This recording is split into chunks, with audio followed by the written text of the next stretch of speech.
to the order. And Once in a while, brain kicks in. we will have the pledge of allegiance.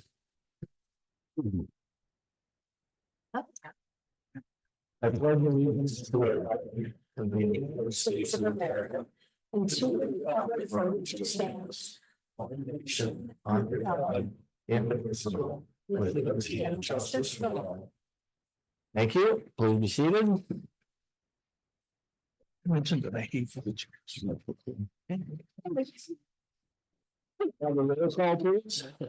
Vincent. Present. Van Summeren. Marks. Here. Van Blarkum. Here. Elkin. Here. Flannum. Here. Manor. Okay, and then can we have a motion to adopt the agenda? I'll make that motion to adopt the agenda. I second it. Motion's made and seconded to adopt the agenda as printed. All in favor, say aye. Aye. Opposed? So ordered. Consent agenda items. You all have in your packet. You want to look them over for a second?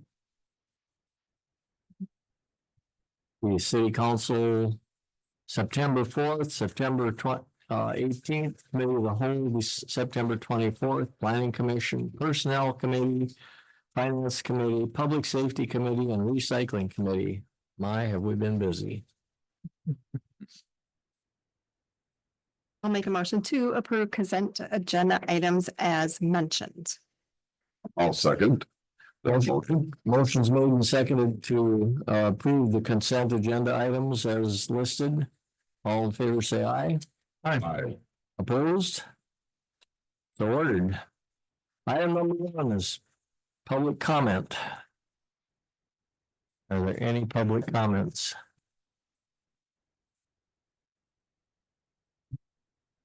Going once, going twice, 3 times. Item number 2, department head reports. Looks like you're up first, Taylor. I'm not sure that you should be printing that because you always get the order. I'll be doing it. You can blame whoever did it before me for the order. All right, in September, absentee ballots went out for anybody that had a request on file for the November 5th election. Individuals who would like an absentee ballot can still request one by mail, or in-person voting will start on October 22nd. Anyone in the city of Amory who hasn't registered to vote yet can go ahead and go to My Vote Wisconsin. They can come to City Hall to do so, or they can actually do it on election day. Water meters were read on Monday and utility bills will be going out in the next couple of weeks. They will be due back on November 15th. Account balances that are outstanding as of September 30th that are not paid by November 15th will be placed on the tax roll with a 10% penalty. Our audit has been completed. I should be receiving our final draft of it shortly. I sent back some final remarks today, and I just have one letter that has to be signed off for them to release it to us. They plan to come to the next council meeting to present that for the whole board for everybody to view and see. I believe virtually, potentially. I don't recall. But all of the journal entries that were along with the audit have been put in. Our balances have been carried forward to 2024, and everything in our software matches up with the audit for our fund balances. Over the last month, I've been working to implement the investment decisions that the council made. All of our funds have been transferred into the appropriate investment accounts, so everything should be earning more interest going forward. In September, we also had a lot of developers meetings, so there's a number of different projects in the pipeline. One of them actually has their preliminary plat coming through council tonight. And then, given the time of the year, I've been working on the city budget. On Friday, I will be going to Rice Lake for a budget training workshop. I'm working on trying to get our revenues and expenses all inputted in so that we can figure out where we would need to be at expenditure restraint for next year, since that number was released this past week. And then on October 24th, the city of Amory will be hosting an electronics recycling event in conjunction with Polk County.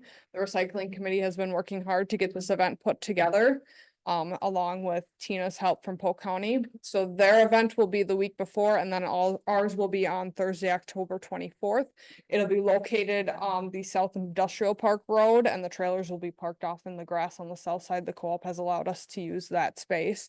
So we can funnel cars all the way down through the industrial park road, turn them around and then have them come back and drop off their stuff. So we're hoping we don't have too much congestion backing up and that it can move pretty quickly.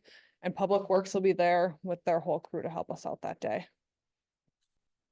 Just along with that, we thank Alcivia for allowing us to use their part of the property and Jeff and his crew for helping us get that set up because I'm excited. Yeah. Should be cool.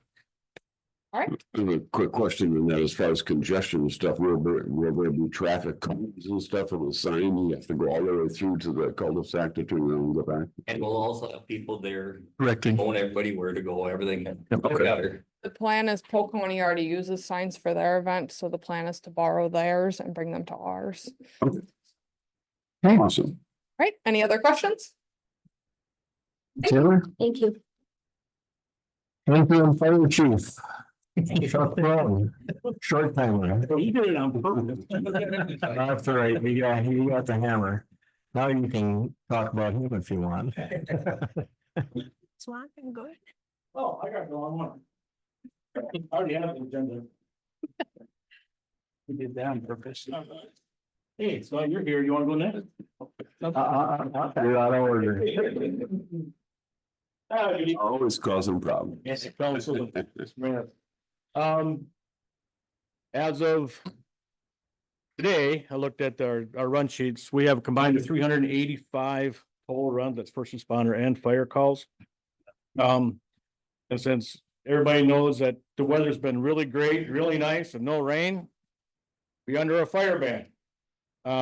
So no burning permit will be issued until further notice. Right now, I do know that the DNR showed they got a map of the forecast, and anywhere's up for 6 to 10 days, they are not seeing any precipitation whatsoever.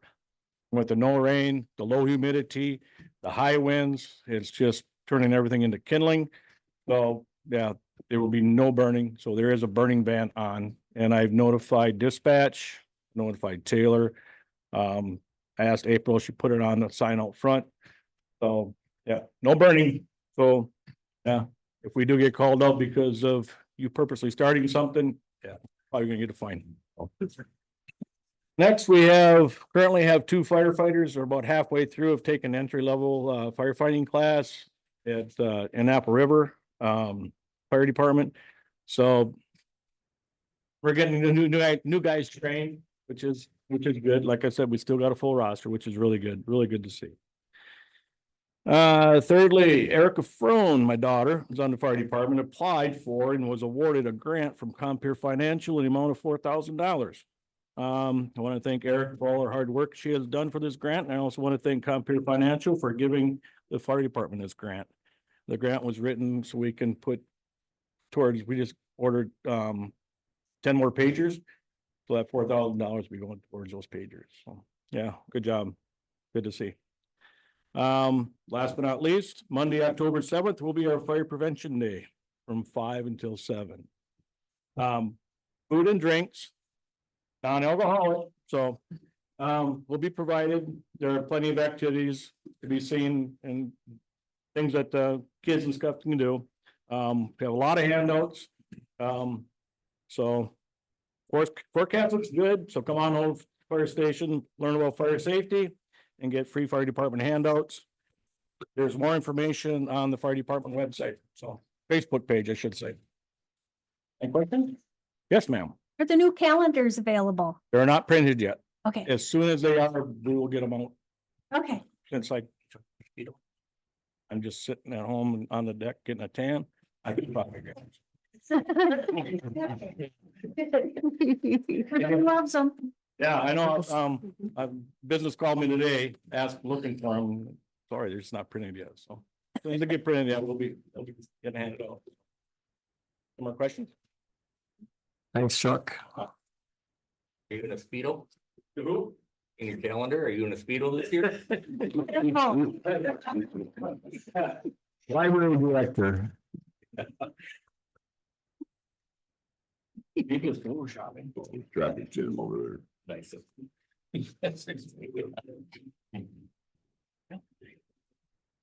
Hello, everyone. This meeting, I'm taking a little bit of a departure and I'm sharing some data with you that I'm really excited about. And it shows how much people depend on our library in comparison to other libraries in the county. I just wanted to highlight a few things. I won't go over everything. But the first page, we've got a chart that shows that we had 73,000 plus library visits to our library in 2023. That's when the data is from. The next highest library for visitation is around 36,000. So we are being used extensively, and these are Polk County libraries. So every county in Polk library is included in this information. So I'm really proud of that. People use our library, they use it extensively. We've got a great building, we've got great staff, we've got great resources, and it shows in these numbers. Another thing to point out on the next page, circulation. We have it broken out by local municipal circulation, kind of a wonkish term. It means how many residents of the city of Amory checked out how many materials. So we circulated over 23,000 materials to Amory residents alone in the year 2023. So this is showing us that Amory citizens are really heavily using the Amory library. They're not necessarily going to other libraries for their needs. On the next page, we've got rural non-resident circulation. Again, that's kind of a wonkish term, but it means if you live somewhere rurally and you don't have a municipal library, like I live in town of Lincoln, I don't have a library in Lincoln. I use the Amory library. So Polk County and all of the adjacent counties pay us a portion of the costs of that service. So we have a very high rural non-resident circulation. We had 41,279 in 2023. That helps us with our Act 150 funding, which I'll touch on later. But having such a high non-resident circulation shows that, again, people in the area are choosing Amory first to come to.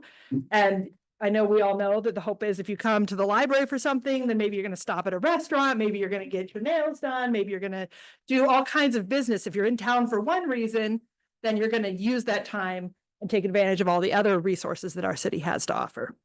So that's a fun one. Then the next chart shows total circulation. So Amory has the highest total circulation of all Polk County libraries. We were at just over 69,000 materials circed in 2023. The next closest library is Osceola at 52,000. So still quite a bit of materials coming in and out of our library, which is great. Then the next page, we're talking about technology. I just pulled out one set of data, and that's use of public Wi-Fi. The Amory Library recorded 16,000 uses of public Wi-Fi in 2023. So that really speaks to how many people in our region still need to come to a library to get internet access. They might have a device, but maybe they don't have internet at home. So that is a really interesting number. I know everybody probably thinks everyone has a smartphone, everyone has a printer at home, everyone has a computer, everyone has Wi-Fi, but that's not really the case in our region. It's a lot less than you might assume. So that's quite a lot of service, and I'm really glad that we are able to offer that at no cost, and people can get that service even from the parking lot. So if we're closed and you need to do something, you can always just park in the parking lot and still reach what you need.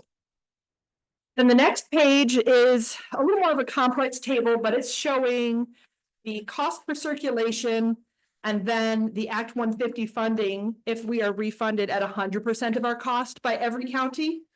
The state minimum is 70%. Some counties do 70%, some counties do 100%, and most do somewhere in the middle. So this is just showing that, again, we provide service to, we did 41,000 circulations in 2023 to non-residents, rural non-residents. That brings us in funding. That funding, if we were to have gotten 100%, would have been $281,000. Of course, it's not ever 100% across the board, but just to show you that the service we're providing for non-Amory residents also helps us by bringing in a lot of our allocation. So we typically get between $50,000 and $80,000 more from the county funding than even from the city appropriation. And the city appropriation is robust, but this is just another metric to show you there's a lot of money that comes in from adjacent counties and from Polk County for our service to rural non-residents. And then this last page speaks to that a little bit more. So in 23, the Amory resident support per capita was $63.38. And that is almost exactly the average out of all of these libraries in the county.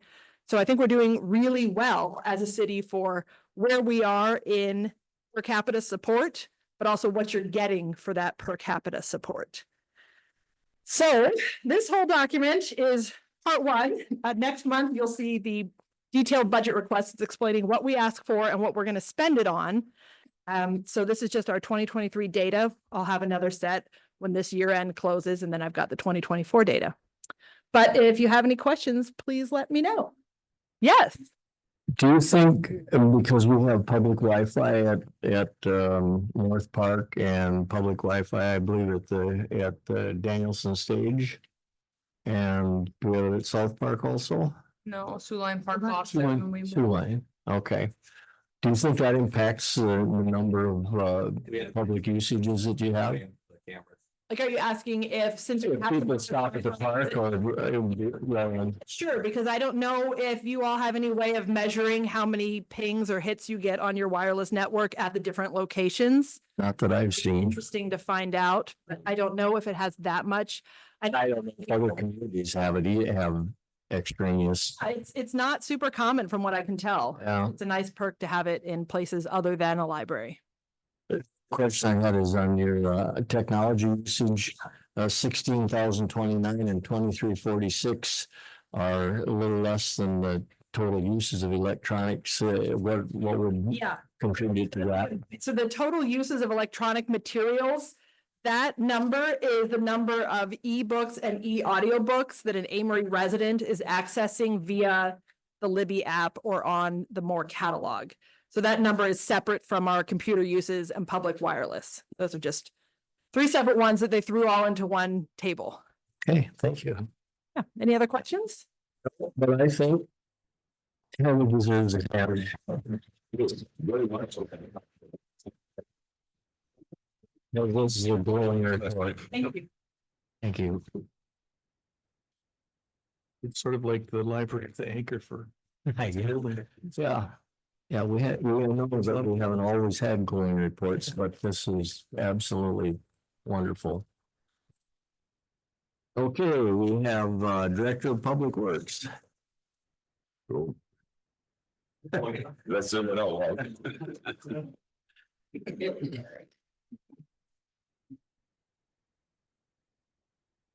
I'm loud. Good evening, everyone. Well, as you know, last month we had Fall Festival. That took up a lot of our time. And it was the smoothest Fall Festival I've seen. Right, the cops were excellent.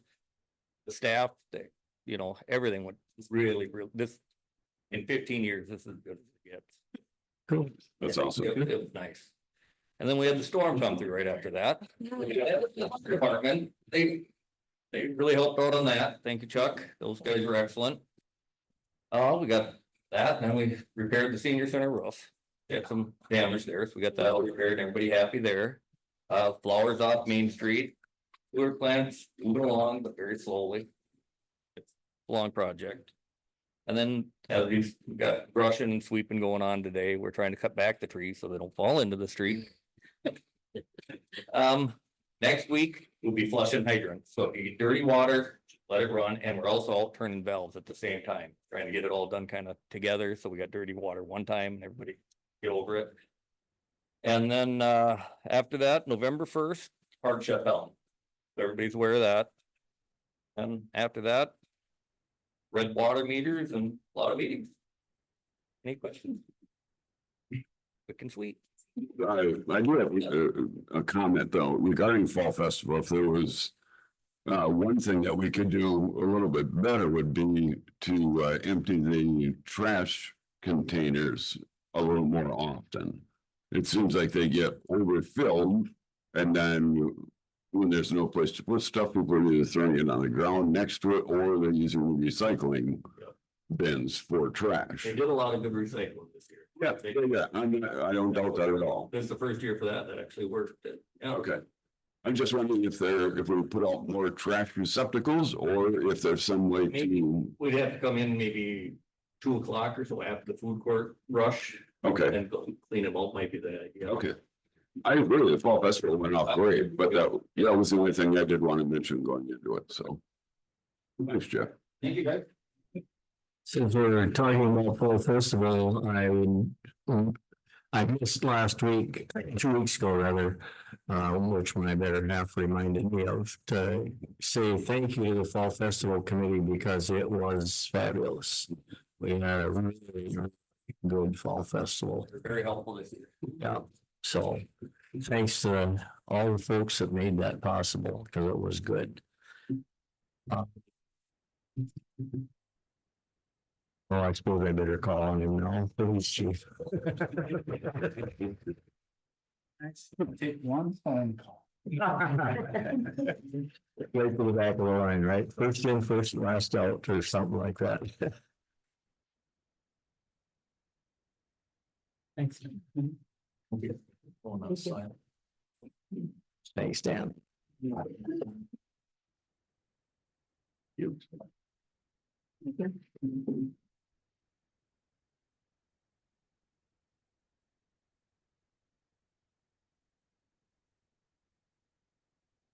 All right, so good evening, everybody. And first docket again is our DMV monthly report.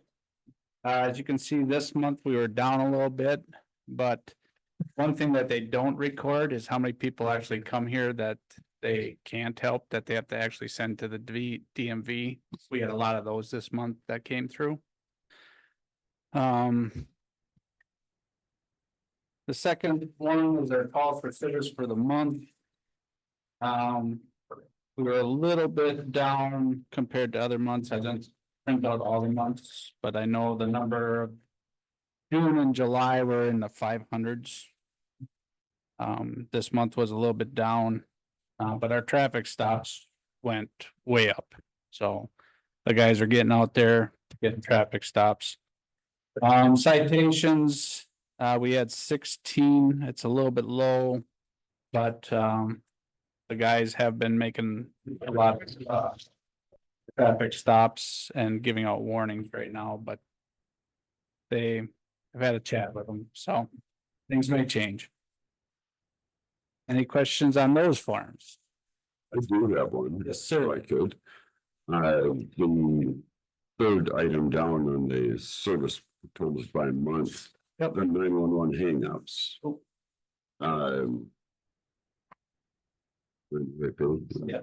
There's 5 of them. What do you do, Dan, when you have those come in? Is there? Yeah, we try to, if dispatch can give us a location, we go to the location and try to check and see if everything's okay.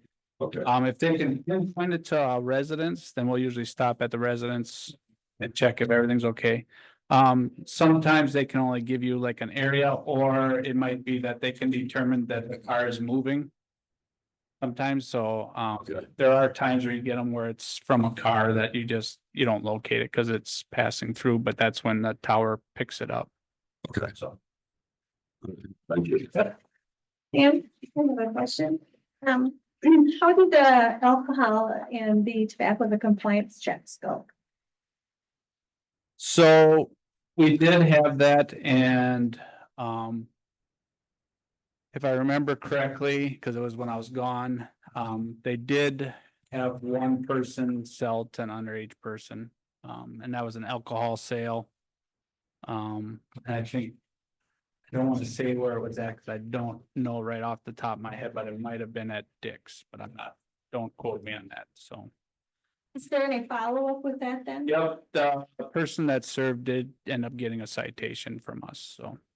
So we do follow through that. Our officers are kind of right in the area while they're doing them, so that way if the violation does occur, we go and cite the person that did the illegal sale, so. Thank you.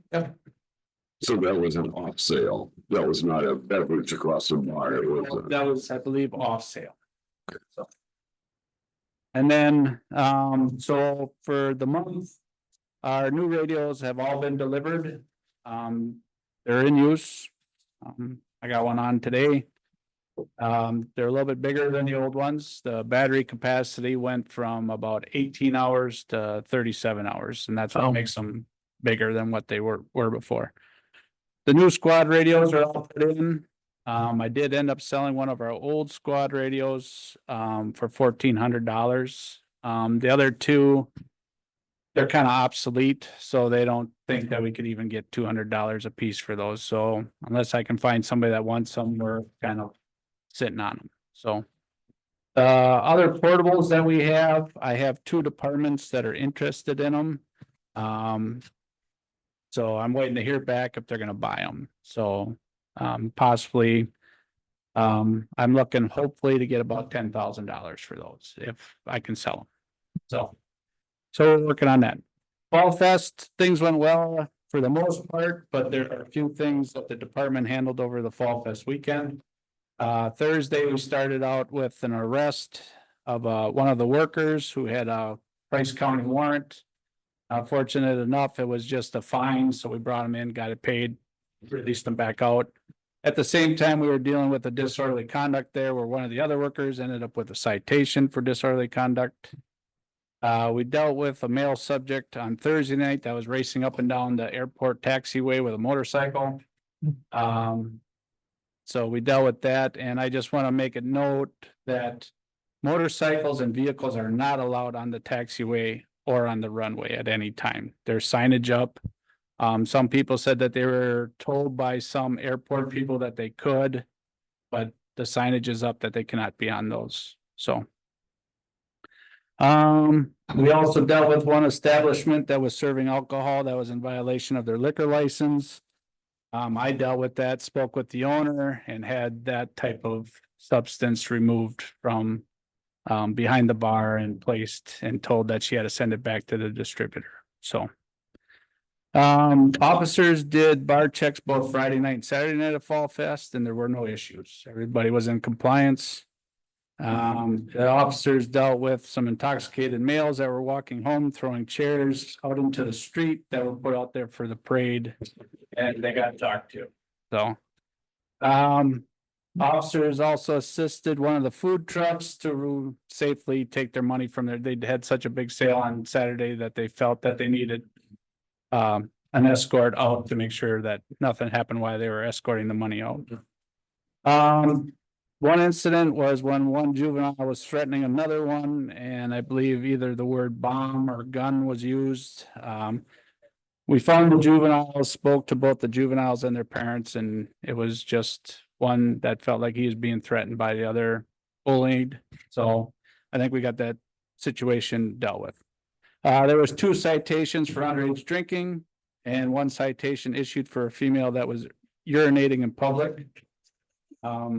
All in all, it was a good festival. Everything went well. Good for that. So, two of our officers went to training this month.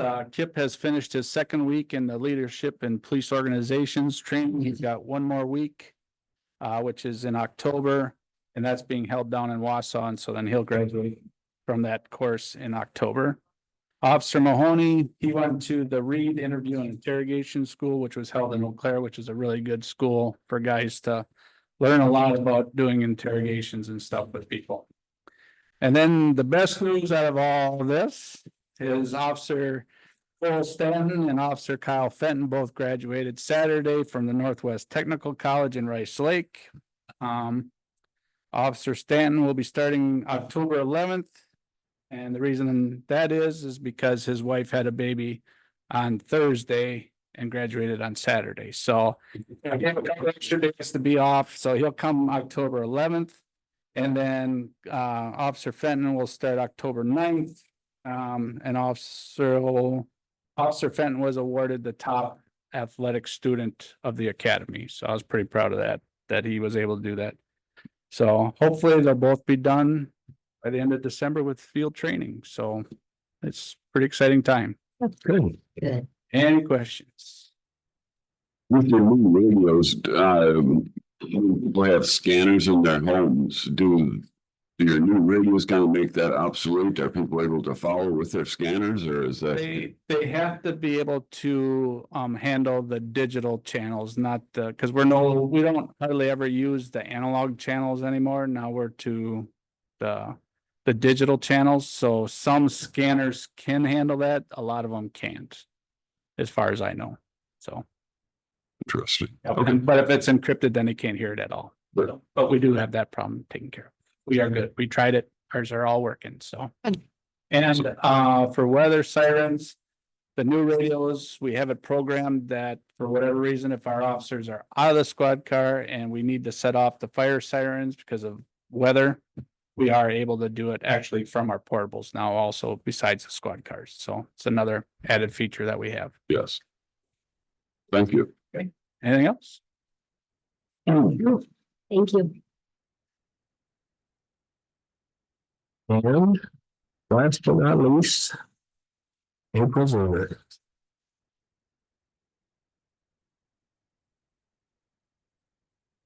Good evening, council members and Mayor Van Blarkum. I'm going to piggyback a little bit off of a few of the other things that were talked about. First of all, Fall Festival. I was a co-chair of the Fall Festival this year. It was my 5th go round with that duty. So we're always looking for new volunteers for the committee. So if there's anyone out there in TV land or anyone out here in the audience who would like to become a member of the Amory Fall Festival, just contact me and we have plenty of opportunities for you. But it really was a wonderful weekend, and I've even heard from people from other communities that attended our festival and how great they thought it was. And I just want to say thank you to the city council for their support of the Fall Festival. Thank you to the police department, the fire department, the city crew. It really was a gorgeous weekend, and the festival just keeps growing and growing, and we keep offering more options for people, and it's almost becoming a monster, a good monster at that. But it's really an undertaking for our group of volunteers. Many of us spent many hours at Michael Park. I totaled up, I was at just my good park alone those 4 days, 36 hours. So, and that was just me. There was plenty of other people from the committee there as well. So thank you to everyone who helped out with the festival and attended the festival. I also wanted to mention the fire department calendar. I hear they're going to come out soon. And I finished up last month with helping get the events ready to go on that calendar. It's a little bit of an undertaking to try to figure out when events for next year are going to be. You have your standards that take place at the same time every year, but then you have other things that come up, let's say Ladies' Night or Giant Ice Cream Sunday or Easter things. And some things are hard to plan because you don't know if you'll have enough volunteers to make a go of this. And so you have to do a little bit of research to make sure that you'll have enough hands on deck for everything that needs to go on the calendar. But we got her taken care of, and I think it's going to be a really nice calendar, and they'll be out soon. Also in the month of September, I applied for 4 grants for the city of Amory. They're all joint marketing grants with the state of Wisconsin. One is for new events in the community. One is for existing events in the community, sales and promotions, and one-of-a-kind events. So best case scenario, we could get all 4, and the money would be for these events in Amory. I also did grant work for the Historical Society, 2 different grants. You see, you all have the Amory brochures up there. We're on round 2 of the brochures. We already went through the first round. This is our second round. And I spent time driving them up to the casino, the hotels, gas stations along Highway 8, the tourism center, gas stations at the 4 Corners, into Baldwin and Richmond, and hotels there. So that when people are visiting those hotels, they also know what's going on. There was a lot of, I think a lot of because of Fall Festival, communication with businesses and with the public, just with inquiry questions. I was telling the mayor when I bumped into him Fall Festival, some questions I did have nothing to do with anything that I would even know about, but I think what people have realized is that it's a one-stop, and if I don't have the answer, then I find it for them by the end of the day. So it's really nice, I think, that people have a place where they can get answers for questions. Also last month, I attended the Vibrant Spaces grant, which was online. I'm not sure if we can get under the wire yet for the next round of applications, but we can start planning for the round after that.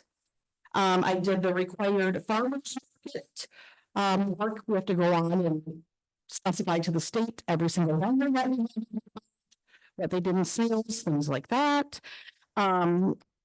Did some electronic sign and website work, and then also kept up with the REV program, that I'm working on with Roger and with Paul Schaefer and Steve Osro and Jim Richardson. So that continues right now. Last week, we figured out that we're signing up for a 3-year program with the REVs. So that's going to be really interesting to see what kind of businesses that can bring into Amy over the next 3 years. And then finally, I had a couple of meetings last month with Lake Air, and we are super duper close to getting our weekly Amy show on Lake Air, which will be a 2-hour show every week, and that would be broadcast across the state of Wisconsin. And so everybody across the state will know about all the exciting things we have going on in town, and they can plan to attend. Any questions, Grant? Yeah, I have a question. So the promotional grants, do those have a matching portion? None of these, no, we don't have to match anything. They're all just free money. So we just want to eat that up. And yeah, some of the grants that I do find are matching grants with really big price tags on them. That Vibrant Spaces grant is one like that, which is why we probably won't get in this round. But there's some really good opportunities there. So if we can plan for the next round and find people who are willing to commit to those matching dollars, then I think, because that is a big grant, and I think it could be used in many different places around town. And one last thing that I forgot to mention, this weekend is the first annual Harvest Classic at the bowling, and it is a community fundraising bowling tournament. Proceeds are going to go to the Amory Food Pantry. We'll have some really fun teams. The police department has a team. Unfortunately, even I know that makes it better for other teams because my team is not going. But we have one spot still left open. So if there are any Avery groups or businesses that would like to participate, there's one spot open at 3 p.m. So get a hold of myself or Club 53 if you would like to participate. If you're not a bowler, you can still come and make a contribution to the Amory Food Pantry. Have drinks, there'll be a truck there, and just cheer on the other bowlers. Any other questions? Has there been any grants for any inclusive type playground equipment? I do think that Vibrant Spaces will work well for that. Okay. Vibrant Spaces, I had a lot of ideas for North Park that Vibrant Spaces would work for. Many options there. So sometime we can take a chat about that, because as long as we found some matching funds for that, I think it would make a real difference in North Park. Okay, awesome. Thank you. Absolutely. Anything else? Thank you. Thank you. All right, moving on quickly. Item number 3, pay request number 3 for the WWTP project from SEH.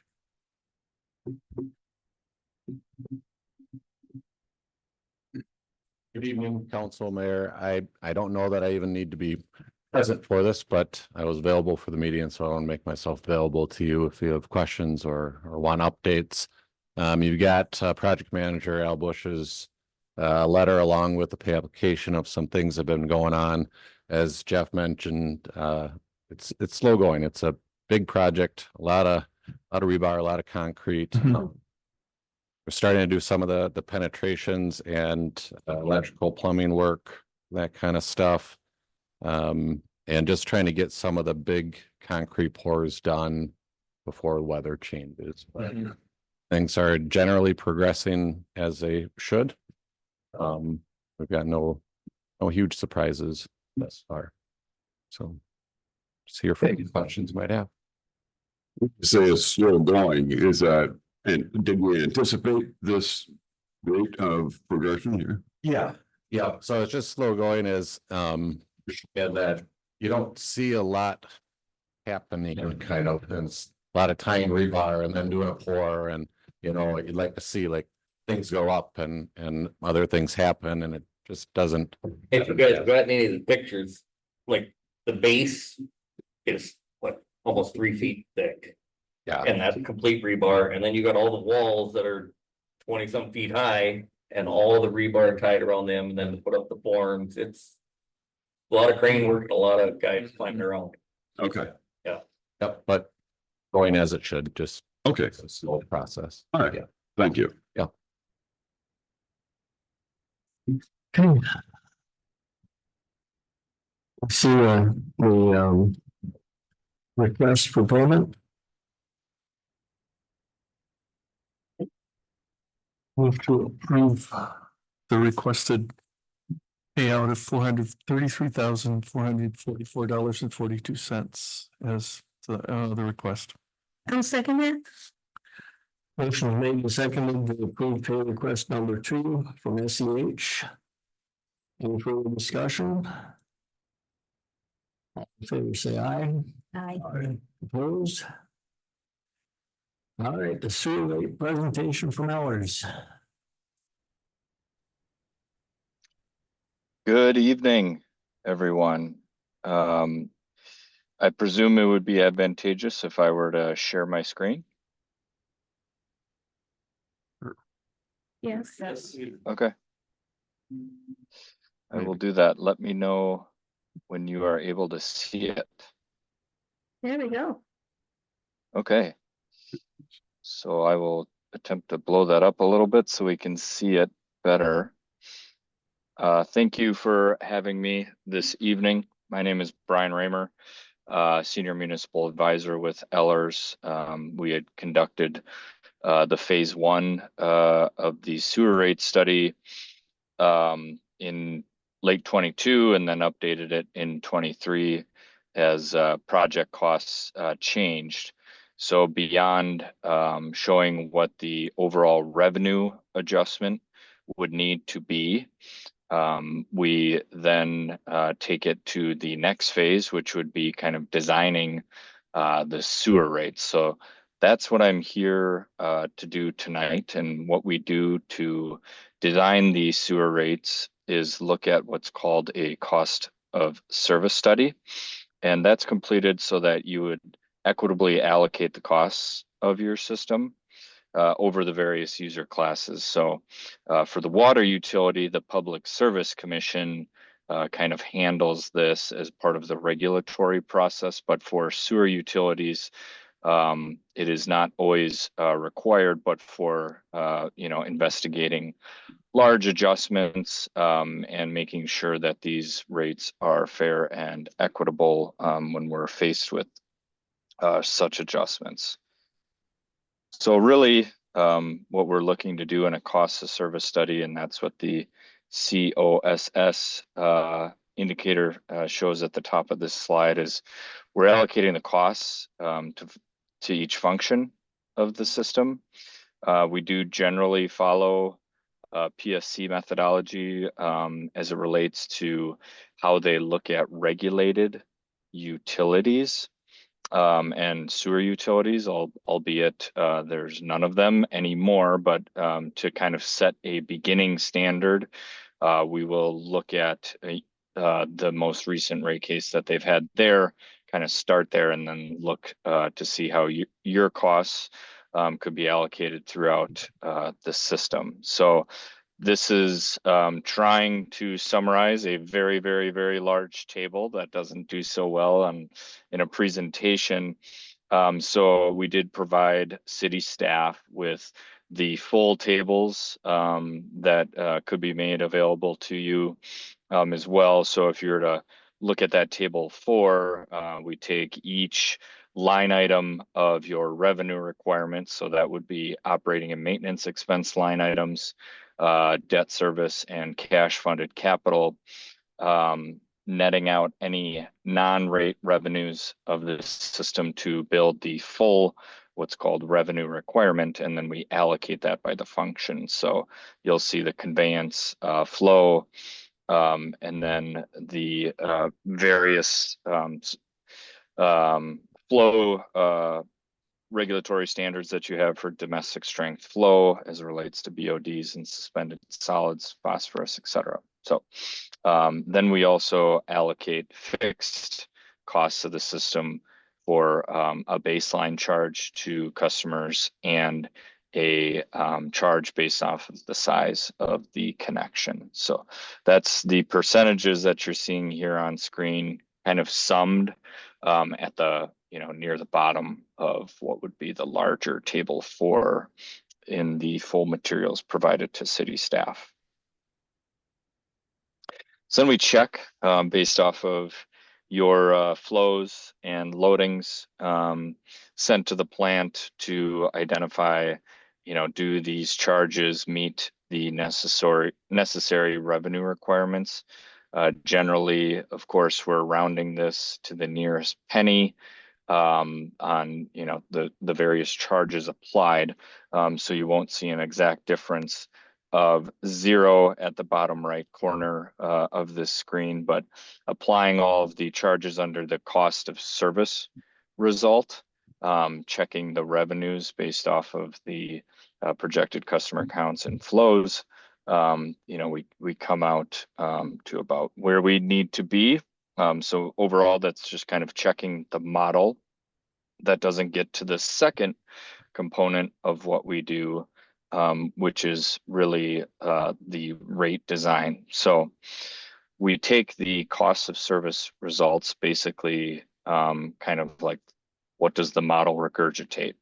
And then say, we need to understand how these results impact the various user classes and design rates appropriately. So there's a couple of things going on in the chart that you see here.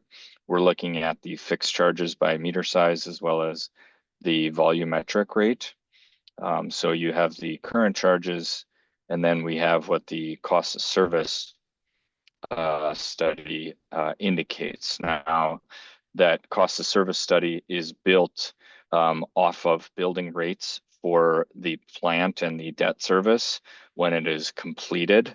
So if you recall from phase 1, which is identifying where rates need to be in order to close the loan, is identifying we have a series of adjustments that we can make. They do not have to happen or be implemented, all at once.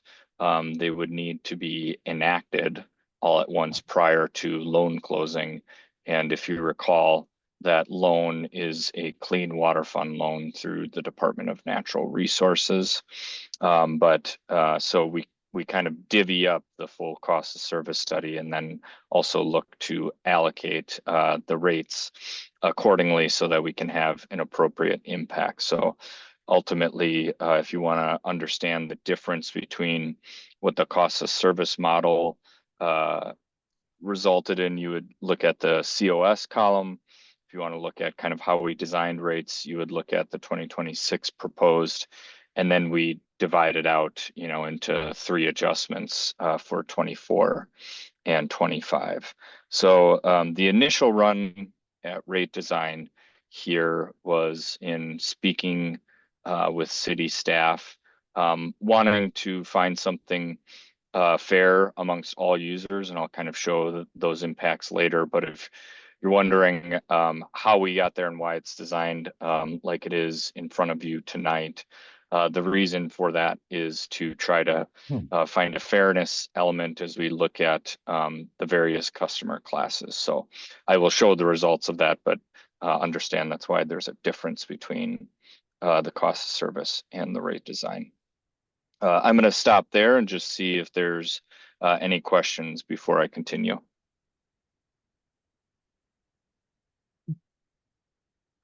Okay. Hearing none, I'll proceed. Looking at the rate design revenue check, this is just to make sure that we've designed the rates appropriately so as to not go wildly above and beyond the revenue requirements. To try to kind of get back to a low difference between the two, understanding that, you know, there's an element of rounding here, so we don't always get back exactly to zero. But again, the revenue requirements are designed to recover the operating costs, your debt service, as well as an element of what's called cash funded capital. So we took a lot of time on that in the last presentation in 2023. So you could go back to that to kind of understand what the revenue requirements would be. But that said, you know, taking the planned fixed and volumetric counts to determine what the total revenues would be based off of the rates designed. And then, as I was mentioning here, when we're trying to make sure that the cost burden is distributed evenly, this is where, when we're building the rate design, this is the chart that we're looking at to identify across the customer classes, how is this impacting users? And we want to be within, you know, relatively a same neighborhood, generally finding that the customers do impact the system differently depending on their usage and what they're sending to the plant. So in that vein, you know, ultimately kind of residing around an 80 to an 85% impact. If you kind of noticed in our rate design, you know, the volumetric rate was adjusted slightly higher to reduce the fixed charge. I do believe this will kind of help impact maybe lower usage customers here slightly less. Typically, you'll see lower usage customers could be, you know, single individuals living in a household. You know, we want to be cost sensitive to the residential customer class as a whole as well. It is harder for that class to adjust their income or revenues in order to pay for utility bills much differently than it would be for, you know, other classes as well. So, but again, you can't discriminate between the customer classes and just automatically adjust one to have a zero increase, you know, where, you know, it's all volumetric, right? There is a cost of service element to make sure that it's fair and equitable across the customer classes. So under the direction that we were provided for this initial discussion with you tonight, these are kind of our initial recommendations, but, you know, certainly we can, you know, discuss any other adjustments that might need to be made, or any other direction that the council would like to go in.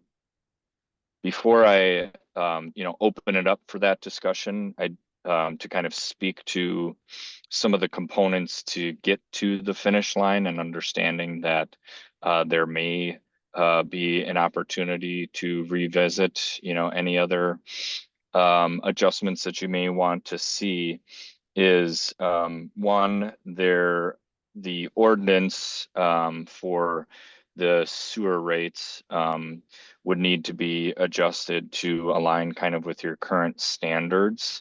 Right now, it's very PSC oriented, in which the sewer utility is no longer governed in that manner. So that would need to be adjusted prior to adopting the rate adjustment, so that kind of the methodology used, which is kind of, we use a standard practice based off the American Water Works Association that does kind of mirror what the PSC uses in some aspects, but at the end of the day, no longer being governed by the PSC. We had identified with staff that some ordinance changes would be needed. And then if you're thinking about the deadline to adopt the rates, and remembering our conversations from 2022 and 2023, that you need to adopt all rate adjustments that proves you will have revenues to make the coverage, debt service coverage required of the loan when you close the loan. So that process, we believe, may be happening in November. So that would give the opportunity for another, adjustment period or revisit if needed. And that was kind of our intent by having the meeting when we're having it, in addition to looking to adopt those rates on time, not only for the loan closing, but just kind of thinking about the cadence in the three-phased adjustment that we're looking for as well. But note, you can do the rate adoption, basically the agenda item before you would award the financial assistance agreement with the state, and then you'd close on that loan a few weeks after that point. So that's kind of the typical run of course in terms of how that gets completed. And then as well, you would have some time to kind of work through this and continue your customer engagement efforts, as we've kind of discussed along the way here. So kind of with that, I'll open it up to questions and comments.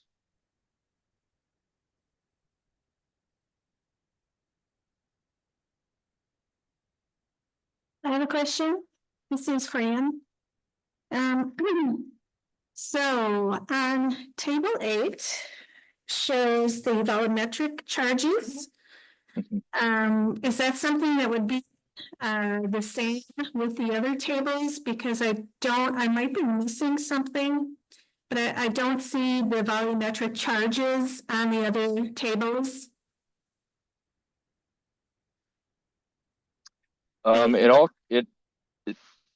I see down here, okay. It's just, yeah, sorry, it's not in a column, it's along the bottom. Okay, now I see it. Yep, and just to be clear too, we kind of try to keep these tables presentation, to fit on screen as best we can. So you wouldn't see it on the slide that I'm showing now, but it would connect back to this table 7 in the bigger document.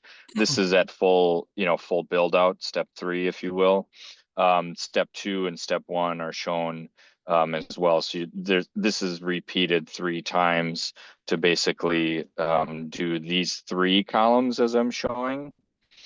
But in order to kind of keep that table as small as possible, it all connects back to this slide, or this table 6, and then those rates are implemented for the various customer classes and usage levels within each customer class.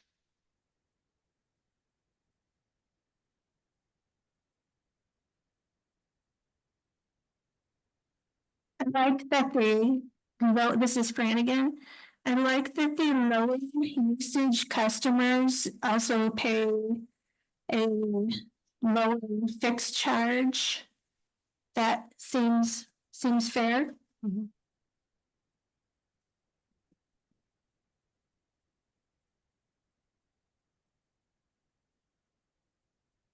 Anybody have a favorite table?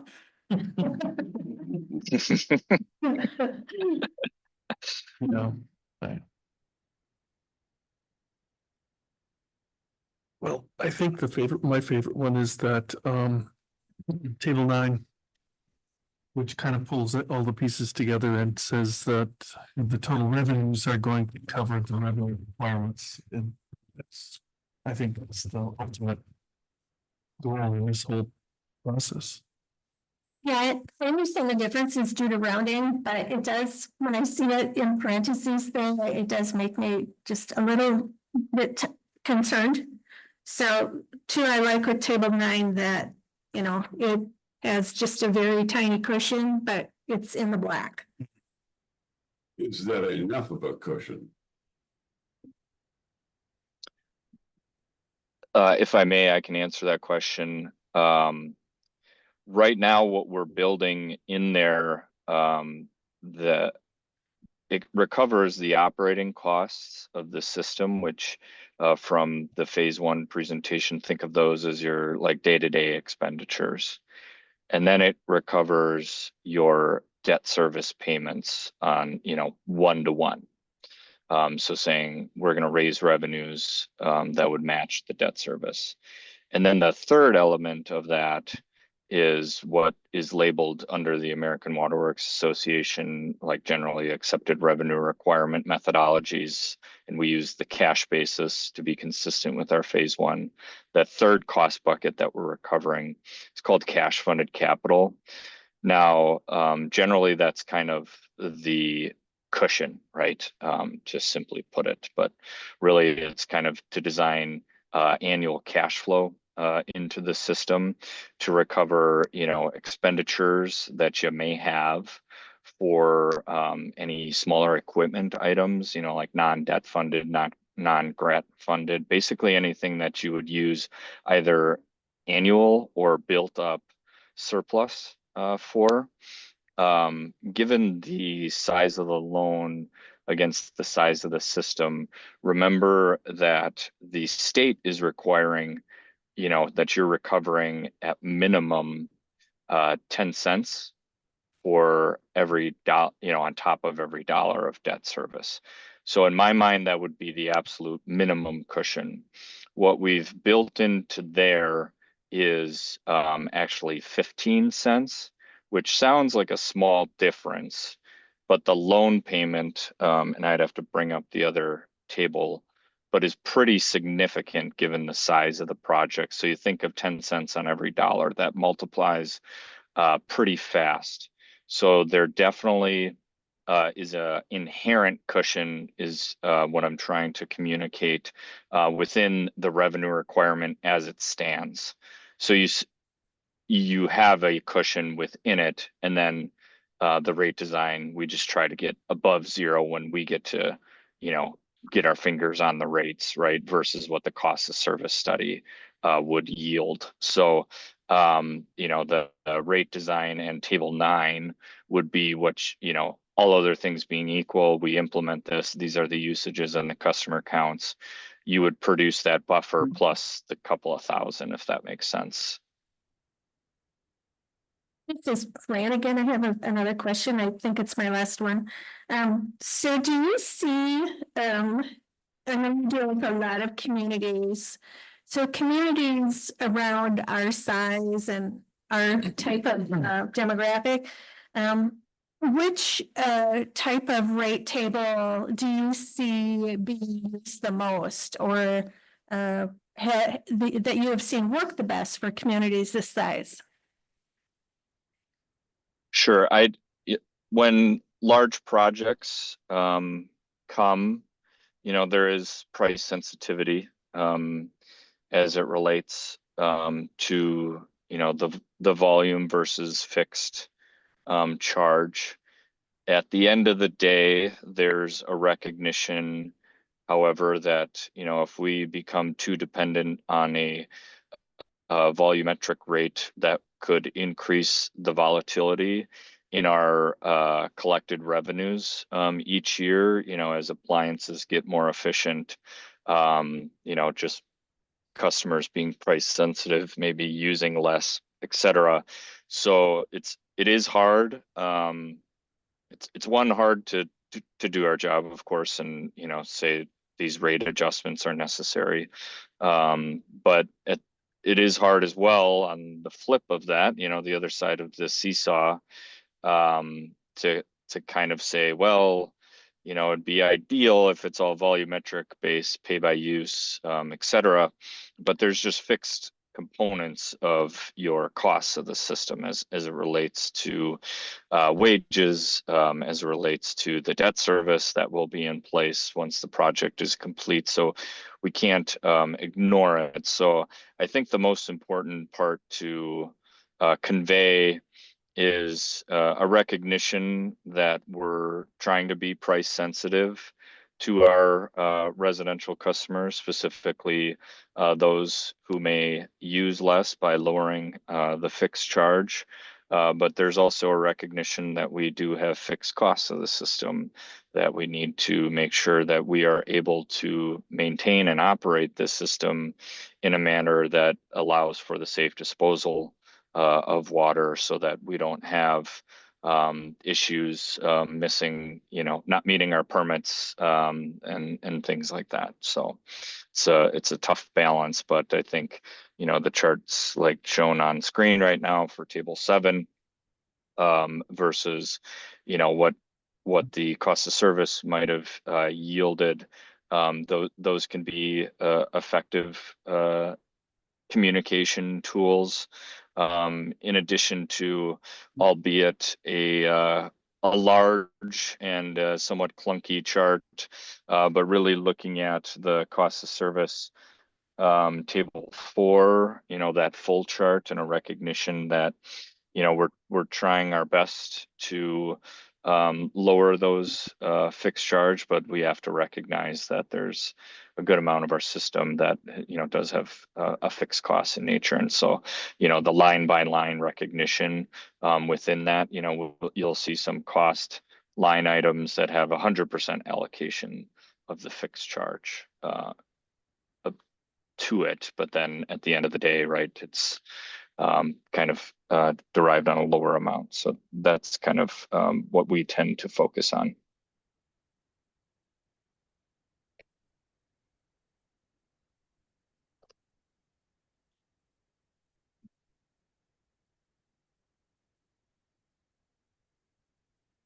Okay, so we need a motion to accept the plan. I'll make that motion to accept the plan. Part of it exactly are you accepting? Increases. Which, Which one? I think is if One's you the detail willing to item number. Well, eventually you're gonna have to pass a resolution for Right. the actual rate increases. Yes. So Let's discuss that table 9 was the preferable one. Well, it was, Start with. yeah, Don't know that you need to approve No. anything. tonight, no, no, Rate increases in front of you and loan closing. yeah, so it'll be an actual resolution that'll approve the rate. I think that we can by consensus accept this report from owners to take under consideration all of the different rate proposals, and it's up to us to come up with which one of those proposals that we're going to adopt with the resolution. And does it actually need an ordinance change? Yes, Okay. yes. We'll have to I've do all of those things to be structured correctly. gotten a sample ordinance and I'm going to send it over to the attorney for them to actually Yep. decide what it should read, since it's such a major thing. Currently, it's like 3 lines. so you don't need us to select which rate table we prefer tonight. What will be our deadline on that? yeah, I think tonight, you know, direction to kind of continue as presented would give us the direction that I would help staff design the resolution and kind of review the ordinance to make sure it aligns with the manner in which we completed the study to derive the rates. But that would be something that would go before you for kind of final approval at a later time, as Taylor indicated there. But, you know, just kind of the direction to kind of proceed as presented, I think would be the the need for tonight unless there's any sort of other exploration that the council would prefer.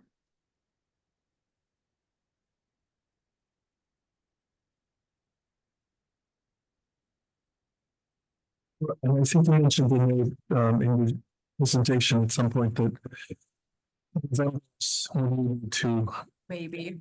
start looking at that. Yeah. It could be later than that. Have you heard any update on? We're just kind of in a holding pattern, waiting to figure out when the DNR wants us to do it.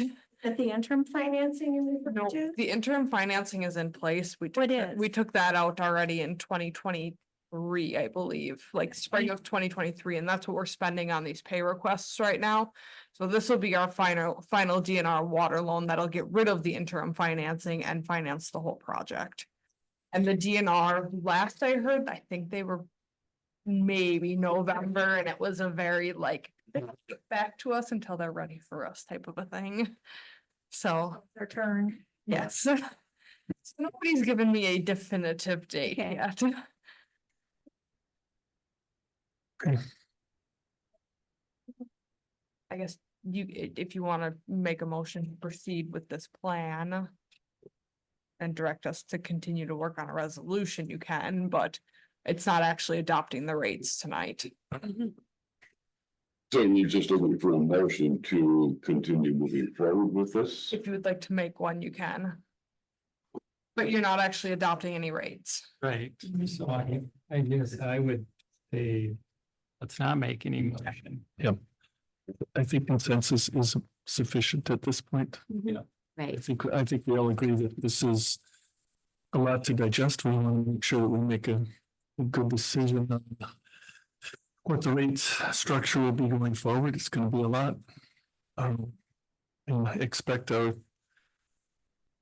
city team to work on a resolution ordinance and so on to get it in front of us at the appropriate time, not necessarily November.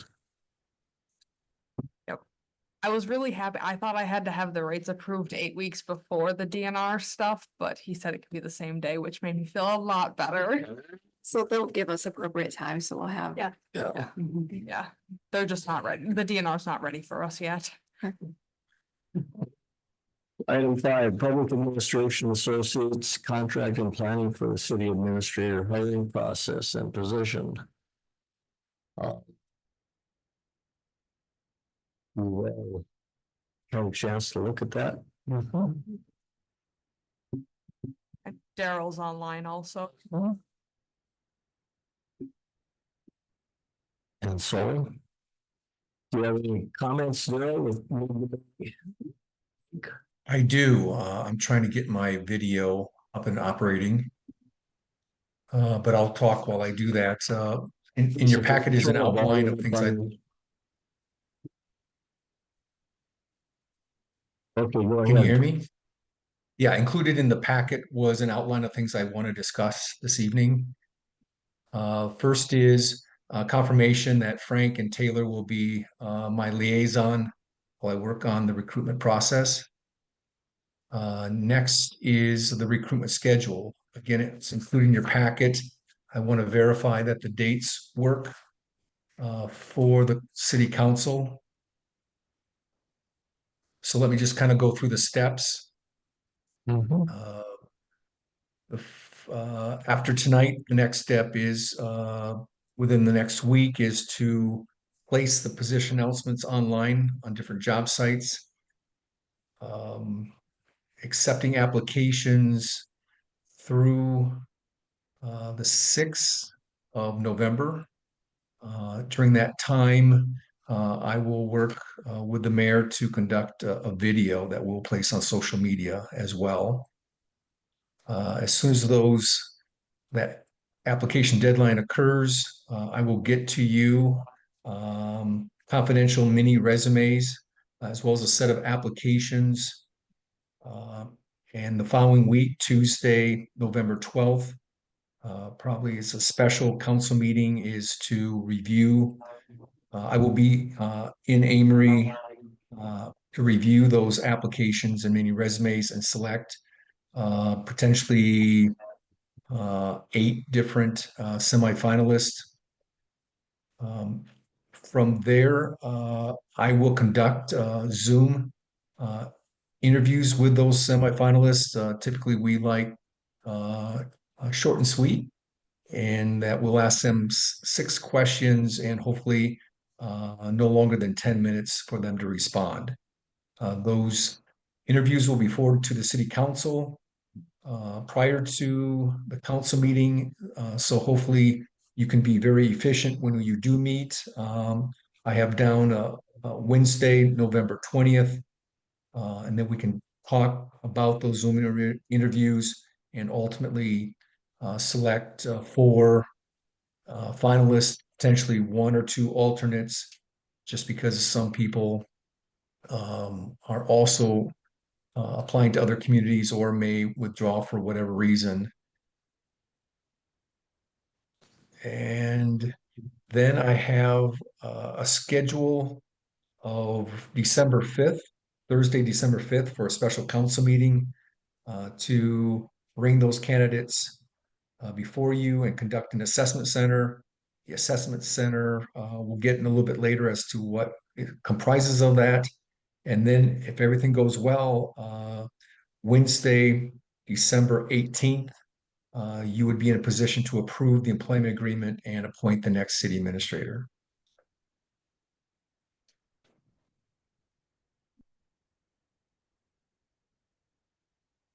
Any comments?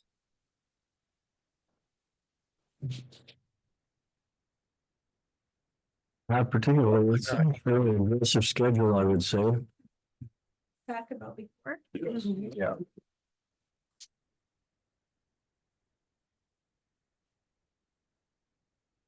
If the dates work, then I will go on to the next.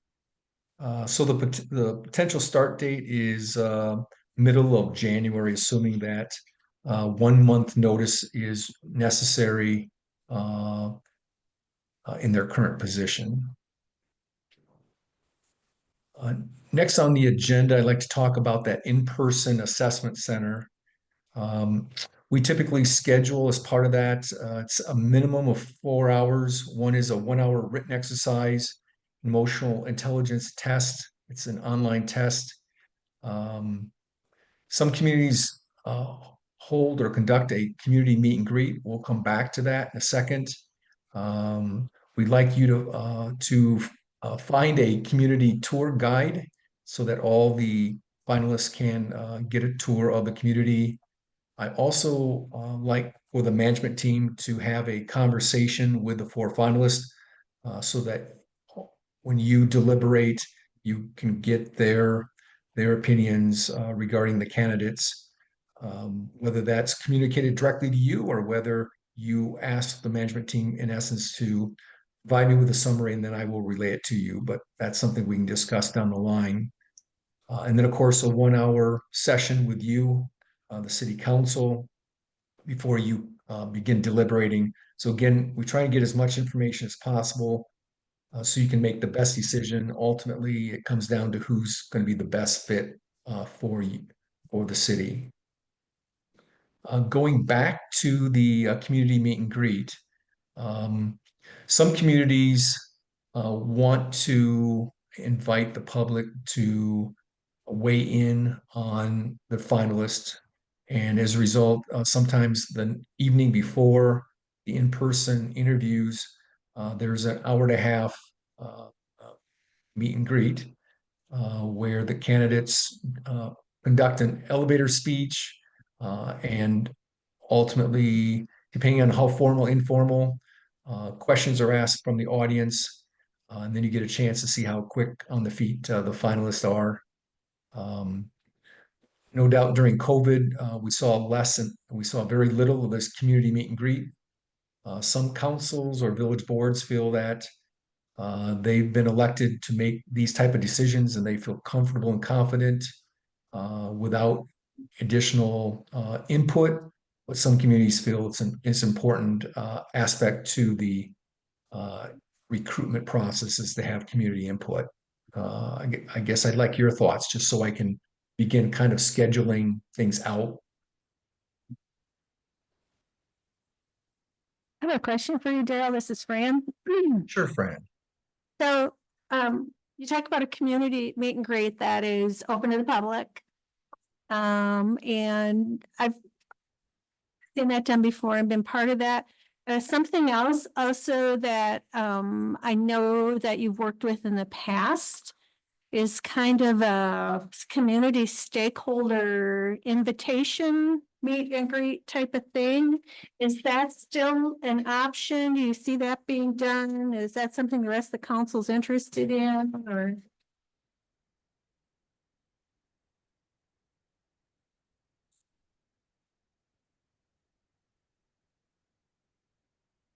Identify who stakeholders are.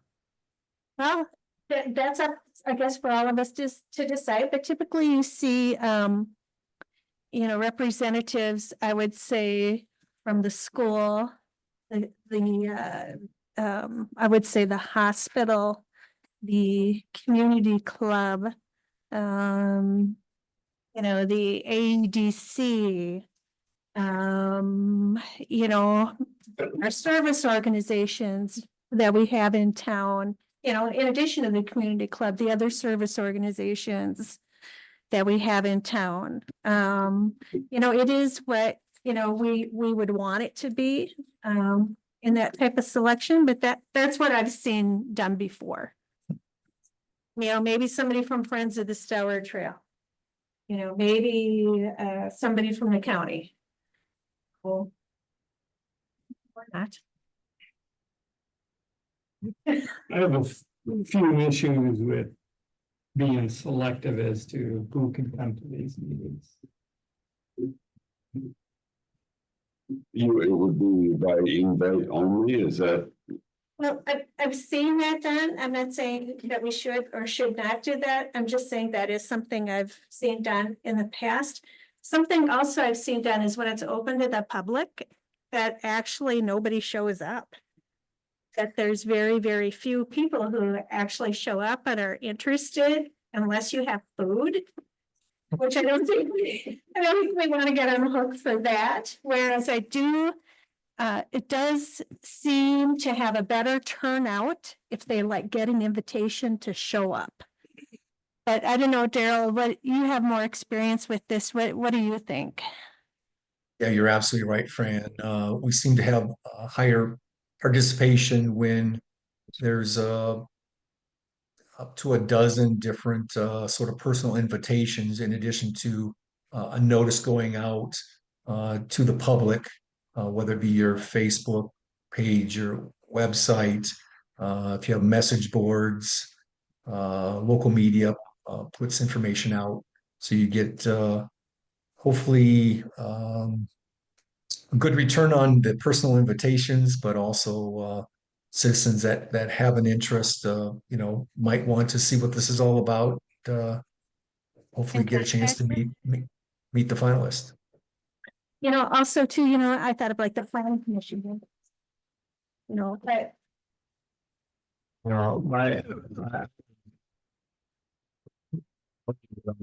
on the fence on this, I think when you have if you the final selection, the guy that you already selected, I think that's really worthwhile then to invite all the public and all the community members in. But if you invite the community to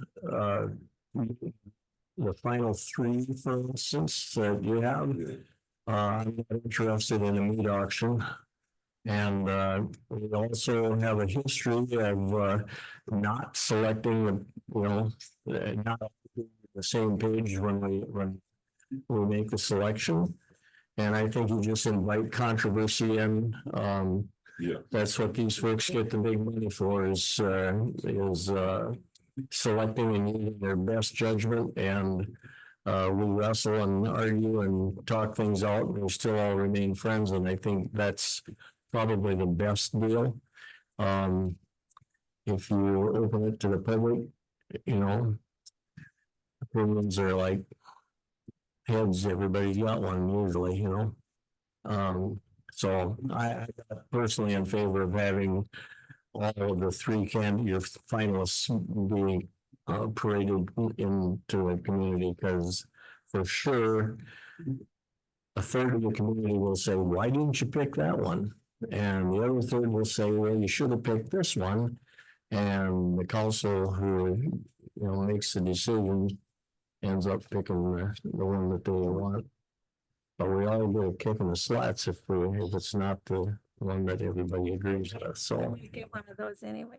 Oh, and absolutely, but then we absolutely know whose fingers are pointed at. Our fault, exactly. It's our responsibility. Yeah, so once we pick a finalist, I think that's a good idea to, have plenty of exposure for them instead of just stick them in your office and Monday you're the boss, type situation. I can see where it would be advantageous all the way around. If we have the finalists candidate over with. It's not something we're looking for community input as far as which of the three. Yeah. That's our job to get that spot filled first, but we can be like that either by invitation or open to the public. I think it would be time well spent. Absolutely. So do it after we have a finalist. Yeah. Just so I'm sorry, just so I can get clarification. So what is the preference by the council regarding the timing? Is it before they interview with you and go through these other exercises, or did I hear someone say potentially have a meet and greet after you interview them? Preference would be after we made a selection. After the final selection is made, then we would have a great. Yeah, after it's hired. Yes. Or at least been presented an offer. Maybe that's the final, not on the line that it's the community before he says, yeah, I like this community or, whatever. They're all lovable, I know, but.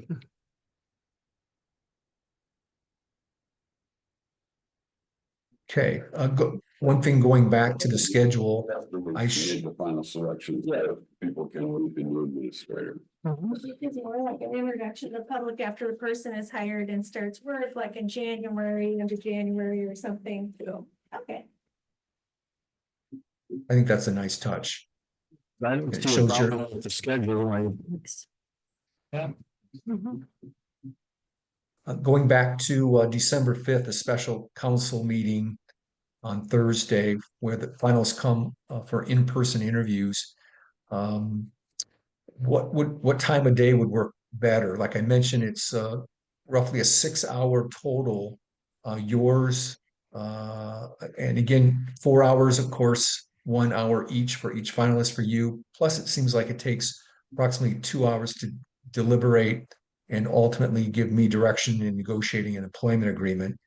Is your preference to have that kick off right away in the morning, say 8 o'clock, 9 o'clock, or would you prefer for this to start in the afternoon?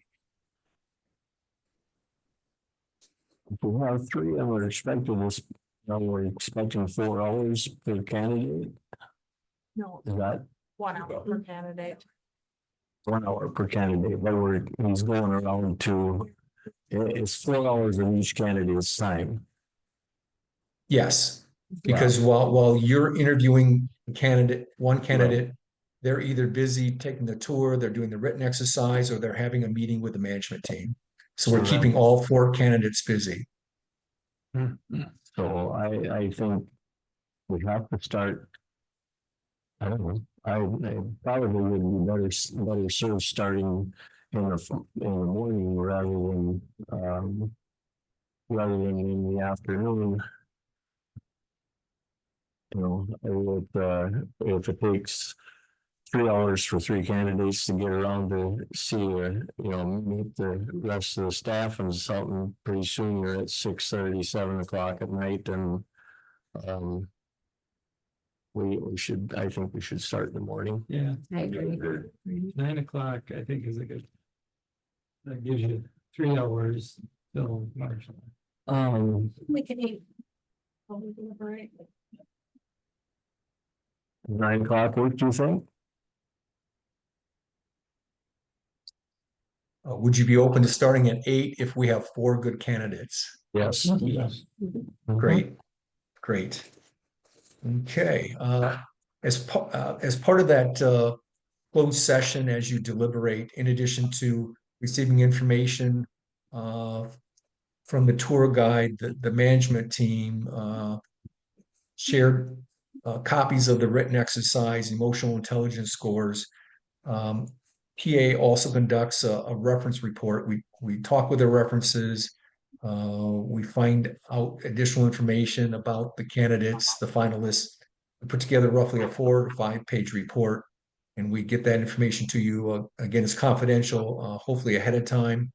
Again, all information to assist you in making the best decision as to who's the best fit. Finally, any employment offer is contingent upon a background check.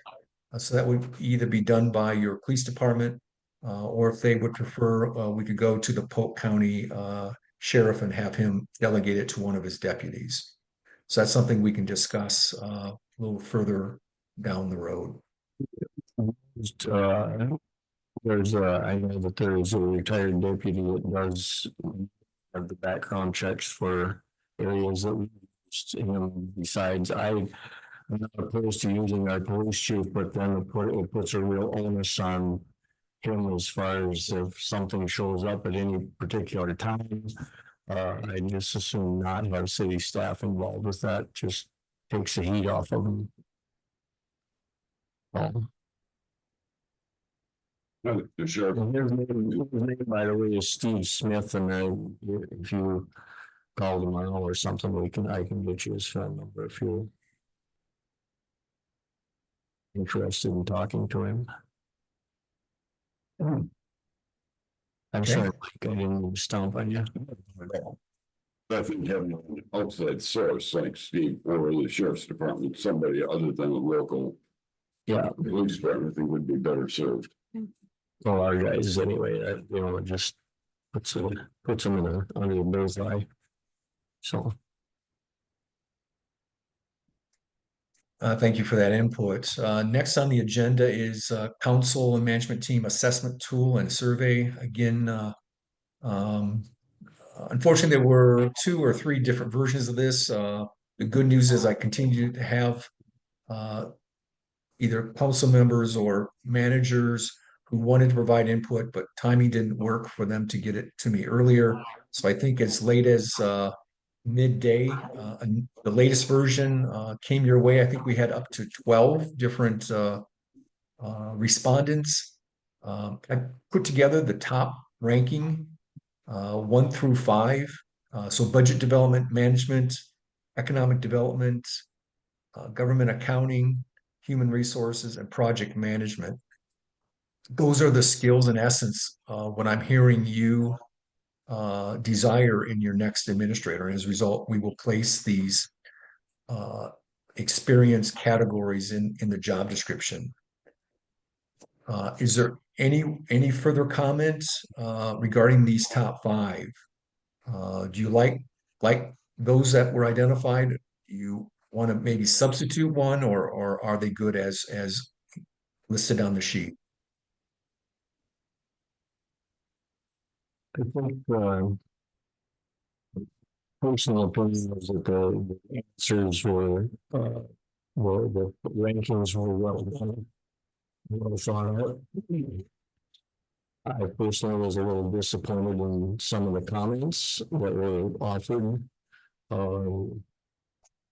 I think some of those comments didn't serve any useful purpose, so into they just cast a different light on the community. So I don't know if you share all those comments with the prospective folks. No, this is solely for our purposes in giving me direction as to what to place in the job announcement. We're good. I don't know that, but some were pretty subjective. any feedback on the experience, budget, economic development, accounting, human resources, or project management? I personally thought they were, pretty well done. I was one of those that did the later. For the most part, I just looked at them and said, yes, I think these are good, so. I personally don't have, I thought the rankings came out well. I was kind of surprised that they came out close to what I had even, I think we all are pretty much on the same picture of what we're looking for. Next are personality qualities. They are dynamic leadership skills, integrity, open and positive communication skills, strong work ethic, and team building and leadership in addressing community issues.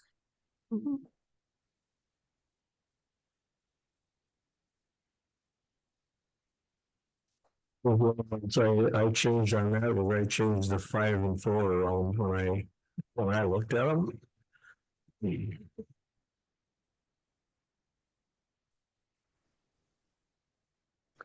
Again, this would be listed in the job announcement, not in any specific order of importance, but we simply list all 5 as equal things that you're looking for.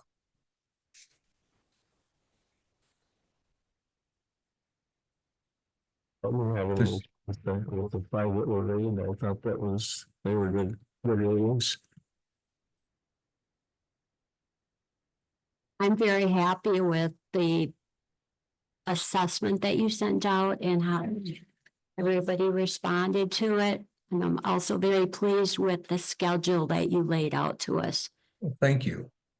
You have all of the meetings highlighted in yellow that are the council meetings.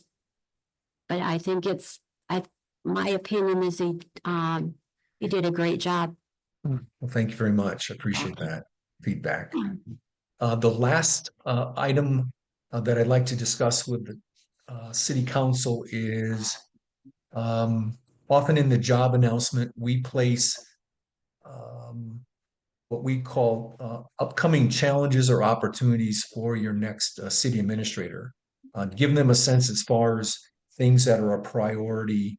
I know in some of the comments that we received or that I found on your website is that you have an upcoming comprehensive park and recreation plan update. I think you're using some grant money. So that's something that the administrator will be helping to manage the development of that. It'll be performed by I'm assuming a consultant. Also, an update is scheduled for 2025 to begin updating the comprehensive plan. So again, I suspect the administrator will have a role in shepherding that along. So those are 2 potential projects that are going to be goals for the next administrator. I also received some comments about updates to the zoning code, which is typically done simultaneously or following the update of a comprehensive plan. Again, typically this is done by a consultant, but a lot of work needs to occur by city staff to share information and give input. So let's say in the first 5 years, that would be another project. And maybe like someone mentioned in the comments about the need to have a 3 to a 3-year staffing plan developed to assist the council in making upcoming budgetary decisions regarding staffing levels. Can you think of maybe opportunities or challenges that we can give some insight as part of a job notice to potential candidates?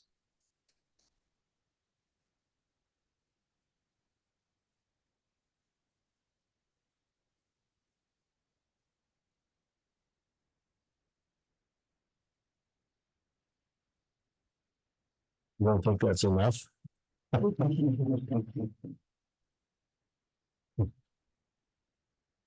Um, So Daryl, on the staffing plan, were you looking at, from us, something like a particular department? Someone made the comment that would be in the city's best interest if department heads, it says work with department heads to develop and implement a 3-year operational and staffing plan for each specific department. So I don't know if that resonates with you as a council, or if other department heads feel that this is needed. yeah, I don't know where that came from, obviously, we're on the verge of, I think, some major development in the city. Both housing and, some commercial. And at this point in time, next year at this time, I think we'll have a lot better, handle on where we might go staffing wise, but, I would rank that very high, right at not at least for the first year, simply because we don't know for for a number of months just where we're going with that. So I was a little confused as to why we thought a 3-year staffing program was necessary, but certainly, I think it's something to talk about, but to devote a major bit of effort to it, probably, at least in my opinion, wouldn't be in the top 5 of responsibilities. It's an ongoing thing. Yeah, it is. It's something that's ongoing every year that gets looked at according to the projects and the needs of the city. And I don't know that it's something to spend a lot of time doing, because we kind of do it every year anyway, but we could do it also if people, think it's beneficial, and then review it once a year as well. But I agree, I'm not quite sure where that's coming from. Some communities similar to putting together a 5-year capital improvement plan feel that they also need to look at their best resource, and that is their city staff, and to make sure that staffing levels are meeting the needs of the community, especially communities that are in a growth or have a unique need, whether it's public safety concerns, whether it's a change in, say, paid on call volunteer firefighters to more full-time related.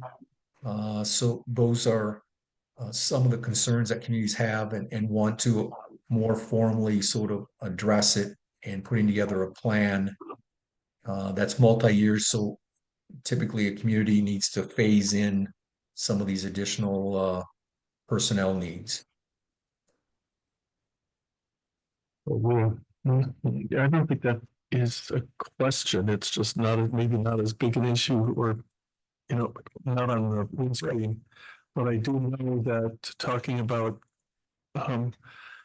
development is probably one of the most challenging ones coming for anybody, especially coming into a community where they don't have history.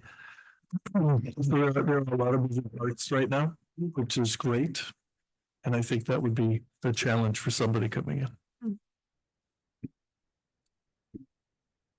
Does, if I could ask, is there a county-based economic development authority? And do they have a full-time director?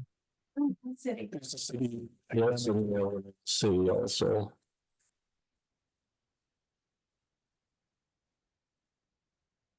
Has the community done what's referred to as a sales leakage report? I'm sorry, what did you ask? It's to get a sense as far as what goods and services are found in your community, and what goods and services in essence are being purchased outside your community And so you get a sense as far as what your businesses are doing well and and where your businesses maybe don't exist. And as a result, as an example, if there's no car dealerships in your community and they're going elsewhere to purchase cars, or you only have one grocery store and you really feel there's a need for another, so that it's what's referred to as leakage. We haven't done that, but I'm aware, although I think our EDC director may have some of that information, but not specific to the city, but more towards the county as a whole. What did you refer to that as? It's a leakage study. Leakage. Leakage, okay. Retail leakage study.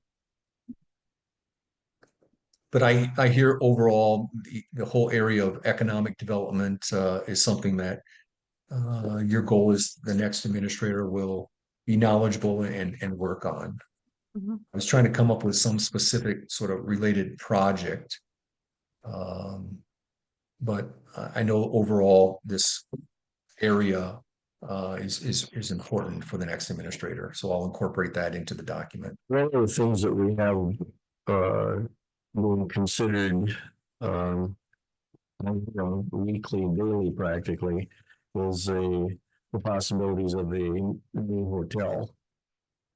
And a lot of work has gone into that already. So I think one of the economic development realities is going to be how will this affect our retail and our service market in this area if that comes to fruition. And I'm talking about, we have an ATV trailhead plus a silent sports trailhead in the city of Amy, each direction. If we have a hotel coming to town, like I hope we were going to have, I can see all kinds of spin-offs. One, for instance, is a ATV walking path from the hotel, which is would be just on the south side of town, to get people from that area up to the trailheads. People come to town for the weekend with their ATV. They want to be able to park at the hotel. How are we going to facilitate that? We're talking about a 1/4-mile recreational trail that may have to be built or should be built to accommodate that. We have a Safe Routes School program that will be going in 2026 primarily. But this has to start in 2025 pretty strongly.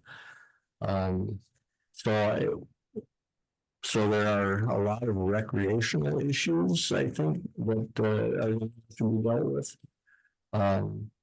We have at least one manufacturing facility that's going to be starting or building. He's taking places right now, I know.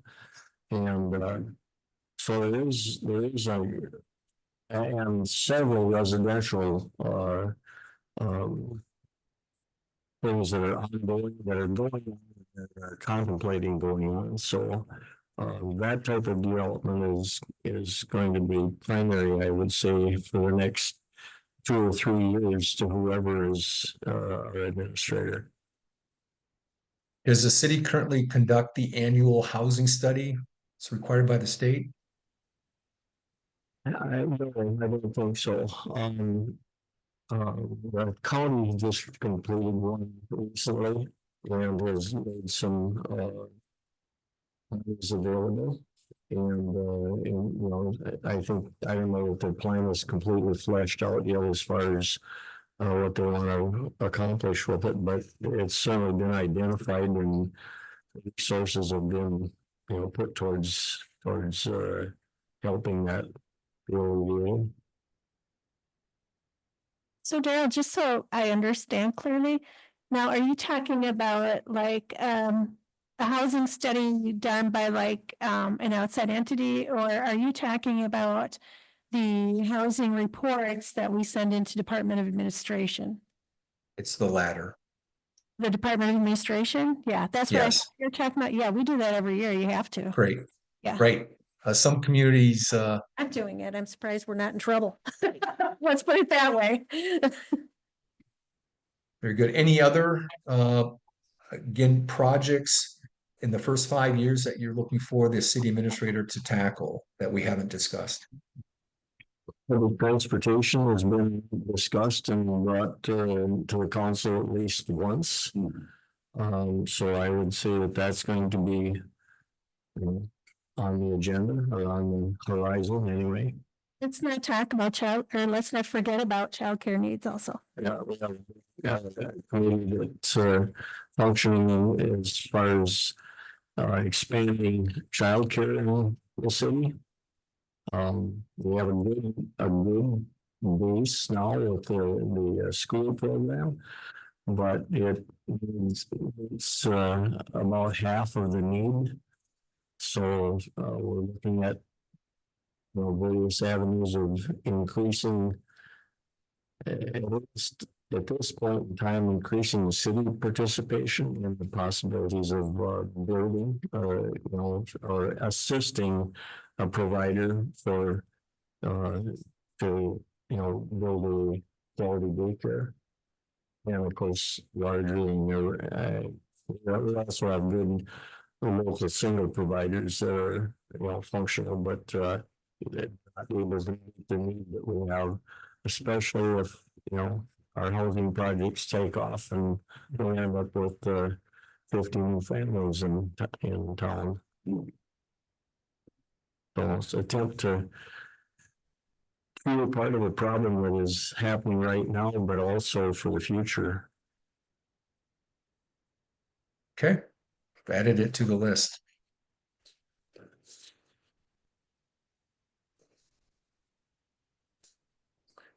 Next bullet point in item 2 is recruitment announcement and Mayor Rick's video announcement, again, up to 50 different websites.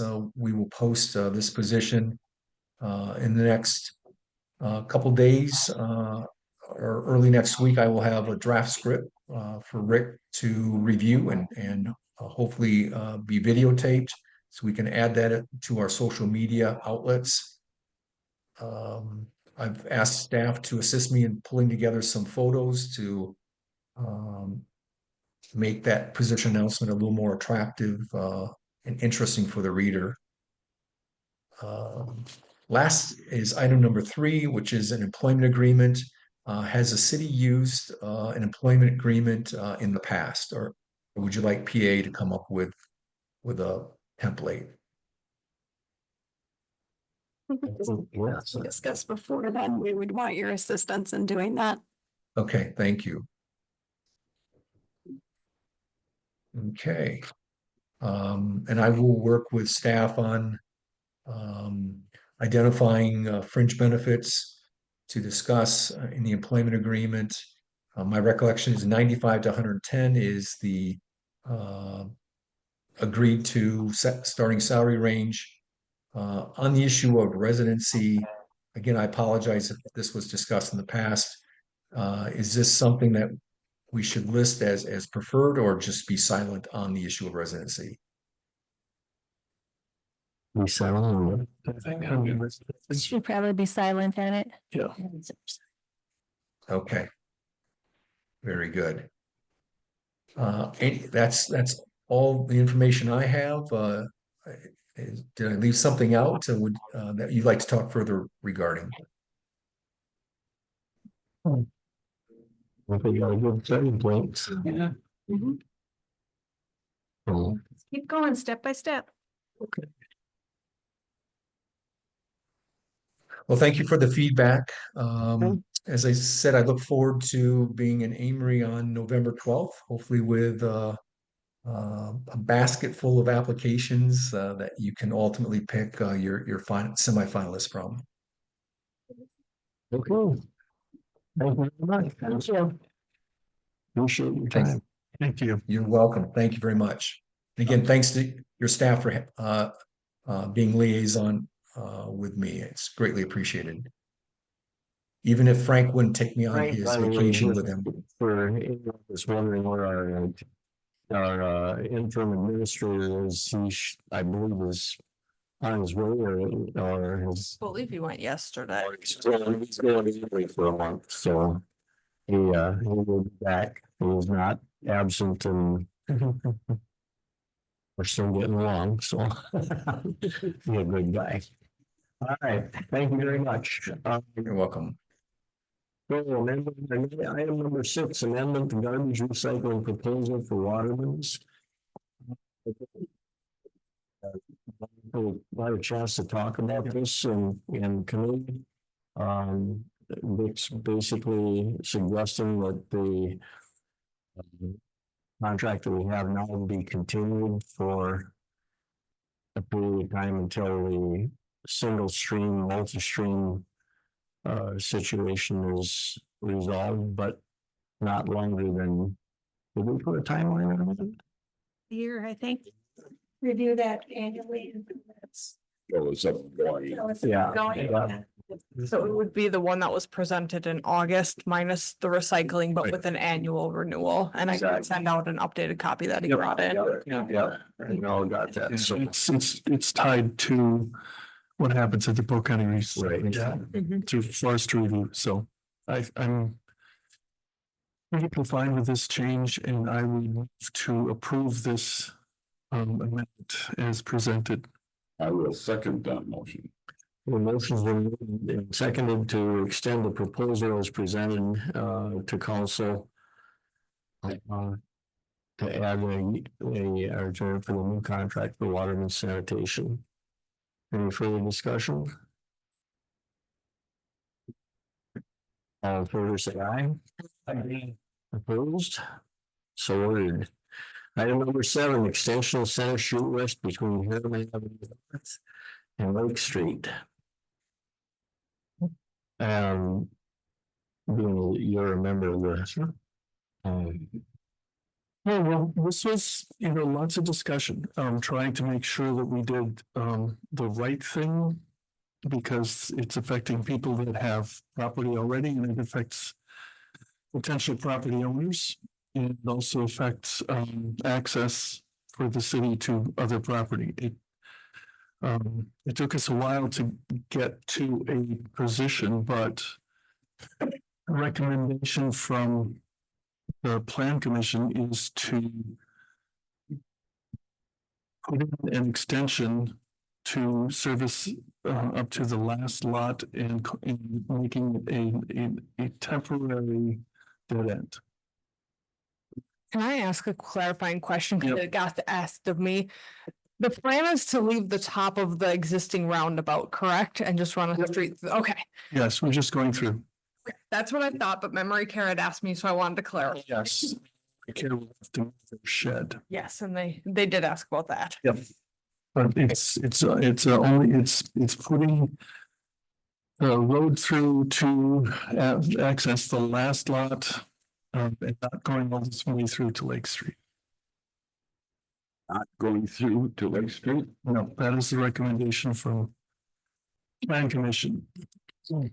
Why would we not put it all the way through to Lake Street? Let's can we have a motion in a second and then we'll discuss it. And your question was valid, so. You're making that a motion, Roger? Okay. Accept the planning commission. Recommendation. Okay. Motion made and seconded that we accept the planning commission's recommendation. Now we'll open for discussion.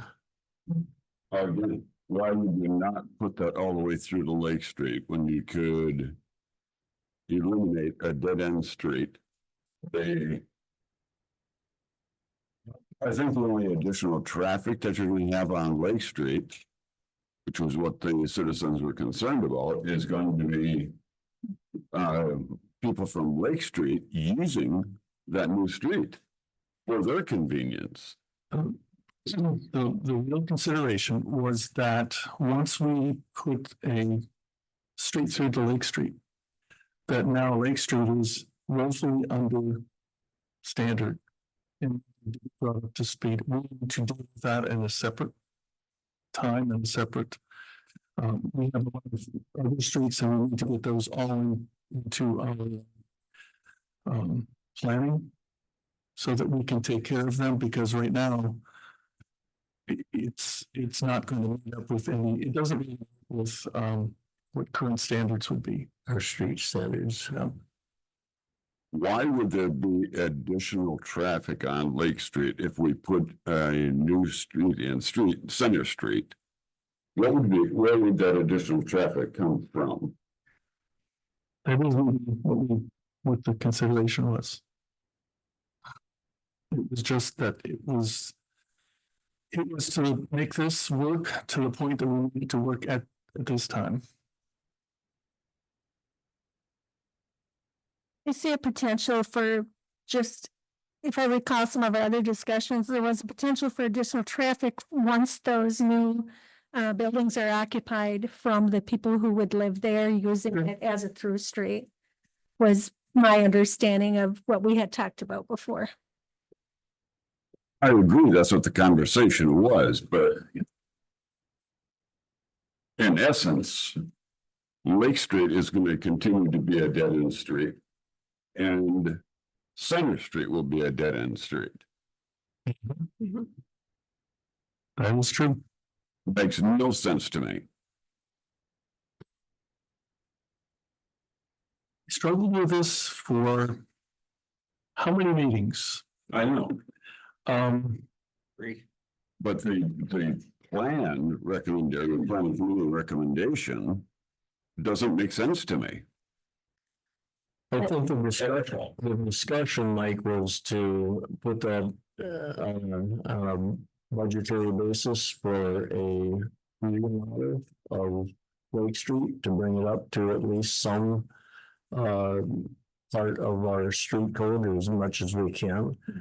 It's yeah, it has no curbs or gutters, and I think the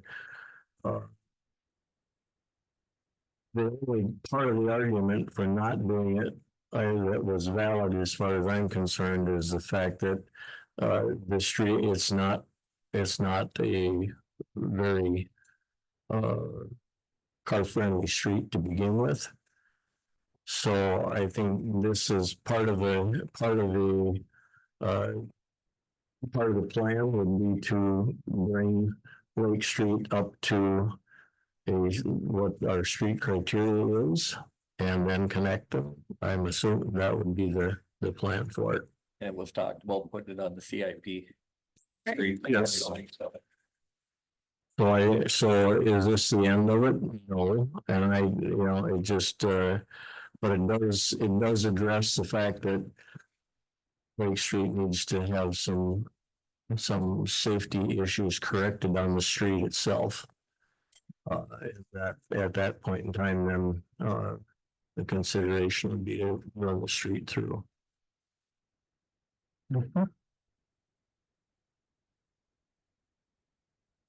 Well, I disagree with the motion in the second completely.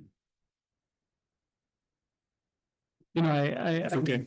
I don't know, it's okay, but I mean, it's. Yeah, I would say though, if you look at some new developments, not in Amory. Dead ends, or I hate using the term dead end, cul-de-sacs. This is a dead end. Yeah. This is not a cul-de-sac, it's a dead end. Well, okay, The new signs are no outlets. right, Anyway. Yeah. right. But so if you had a cul-de-sac, I think that would probably better serve the community.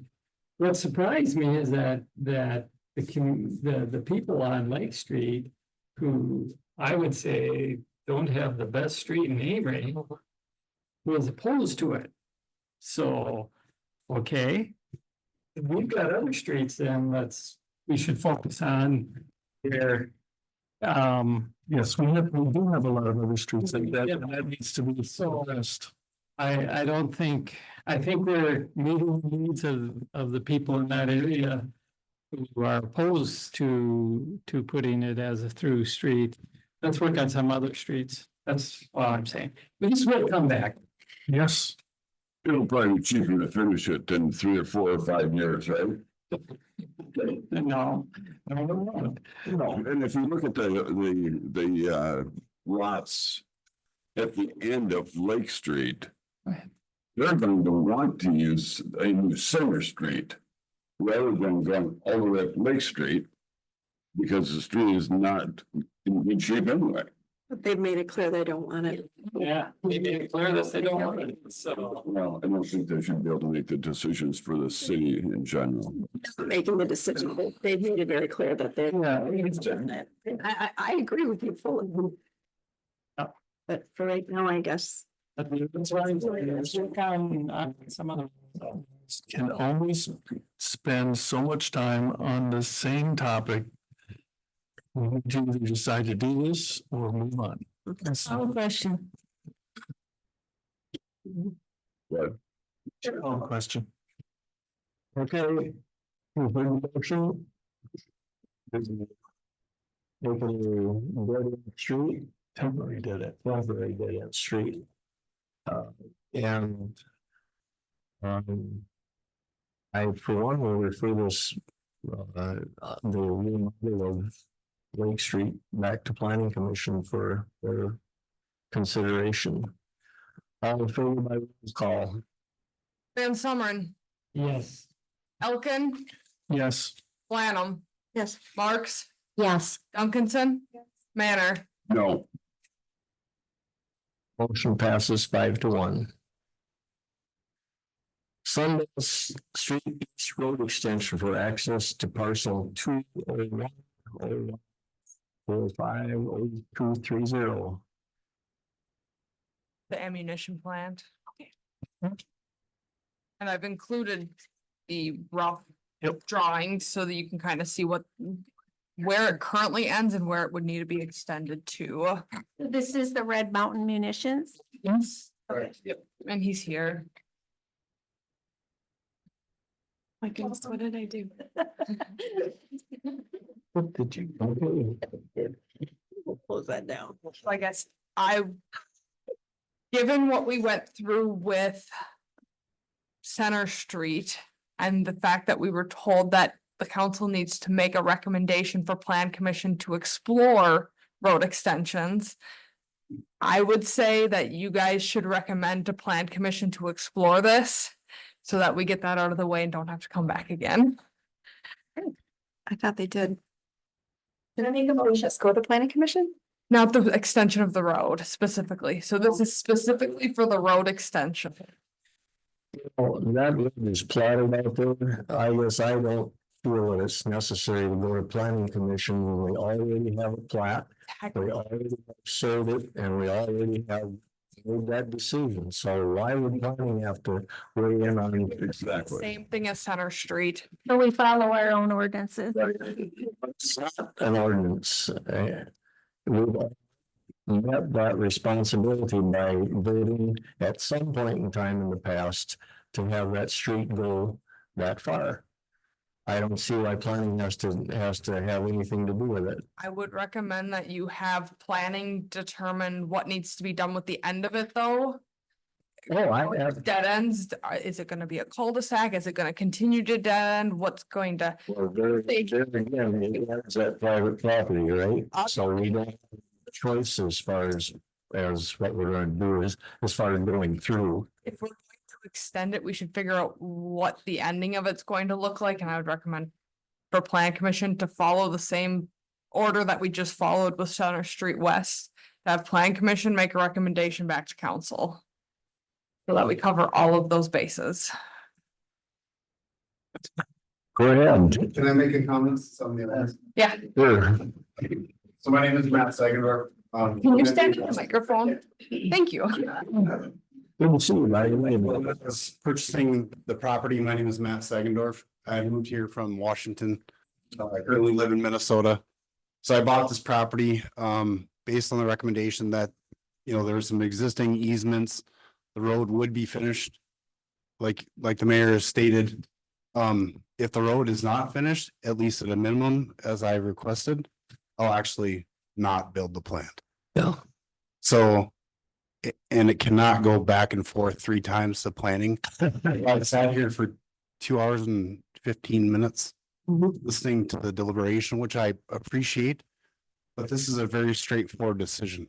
Based on the fact that it was surveyed, it was platted. I purchased the property based on that information.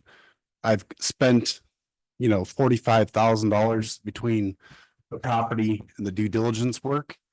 And it's taken me more than a year to complete that.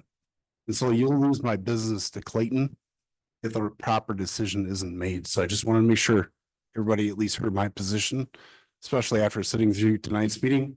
Well, I won't be sitting through another one. Thank you. I don't think we're at, to address your concerns, there's not a debate necessarily as to whether we're going to do it. It's just a procedural debate. And my contention is at some point in time, that street went through planning already. And I don't see any reason why it has to wait 2 more weeks to go to planning. I agree. I'm just going based off of what we ended up with the situation with Center Street, and I don't want to end up back in that. That's not residential, that's commercial. And this street ends at his business, so as the city property does, so. So I would make a motion that we move forward with the extension of Sundance to make this happen for this gentleman that is investing in Amory, Wisconsin. I second it. How far? Do we know how much it's gonna cost? Is it in the budget? Is it in for a plan for next year? I don't know that that's up for It's discussion. We've already, I mean. I wasn't It's not TIF. this happened, so I'm only asking because I'm ignorant of that, because I was not here because We spent the street, then because the plat was wrong, or the street was not according to the plat, so we had the spinning with that to get that road where it was intended to be in the first place. So it was supposed to go straight through but it veered off to the side, and so. Spend time on it tonight, maybe somebody on the staff or a fellow council member. Well, I think it's already been done. Yeah. So why are we spending any time on it? It's kind of a I don't understand why we're spending time on it. I think we've got a viable business that's ready to open and create jobs for this community. I don't see why we're dragging our feet on this. I mean, it's we're dead on the street, so what's the difference? I mean, we have lots that are for sale along Center Street. So now we've got Center Street with another dead end on it that does not connect to Lake Street. So it's kind of interesting about rolling, can we go ahead and put this road through so this guy can get started on his property and building? Yes, we already have made that motion. There's nothing on the floor. Right. To extend Sundance Street East to access the parcel for I'm sorry, it's just escaped me. Red Mountain access, which was sold with access to the property, by the way. All those in favor by roll call?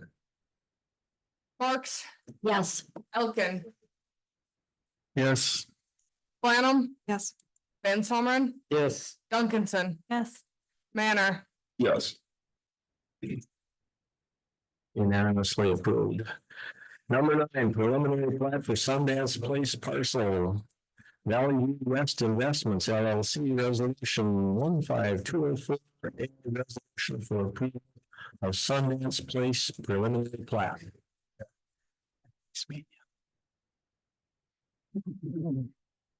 This is the preliminary, plat, which was required to go forward with all of the other builders agreement and things like that. I think the only thing that we changed is actual proposal to, I think it was the name of some of the private streets and identifying that they would, with an HOA agreement, maintain those. They haven't made, I mean, but they're still private streets. Yes, with the HOA or agreement that they would have would take care of maintenance of those streets. Correct. And so Okay, the and this- resolution has been updated. So Plan Commission forwarded it with those recommendations. The resolution that's presented tonight in the preliminary plat have been updated, or the staff report have been updated to include what Plan Commission asked for. Did you make that a motion, Eric? I wouldn't make that a motion. There goes your thunder. Yeah, no, that's good. I got to talk and I didn't have to get my name on the motion. Okay. I second it. Motion made and seconded to approve the preliminary plat for Sundance Place parcel. And this is again required so that we can work on the builder's agreement and get the thing done, so. All in favor, say aye. Opposed? So ordered. Future. Wait. Was that approving the resolution? Resolution 2024. All of that was included in that motion. Of course it was. Okay, wanted to clarify. As long as your pen keeps up. I still move to adjourn. Yeah, over there. Is there a second to that motion? I'll second it. Motion's made and seconded to adjourn. All in favor, say aye. Aye. Opposed? So ordered.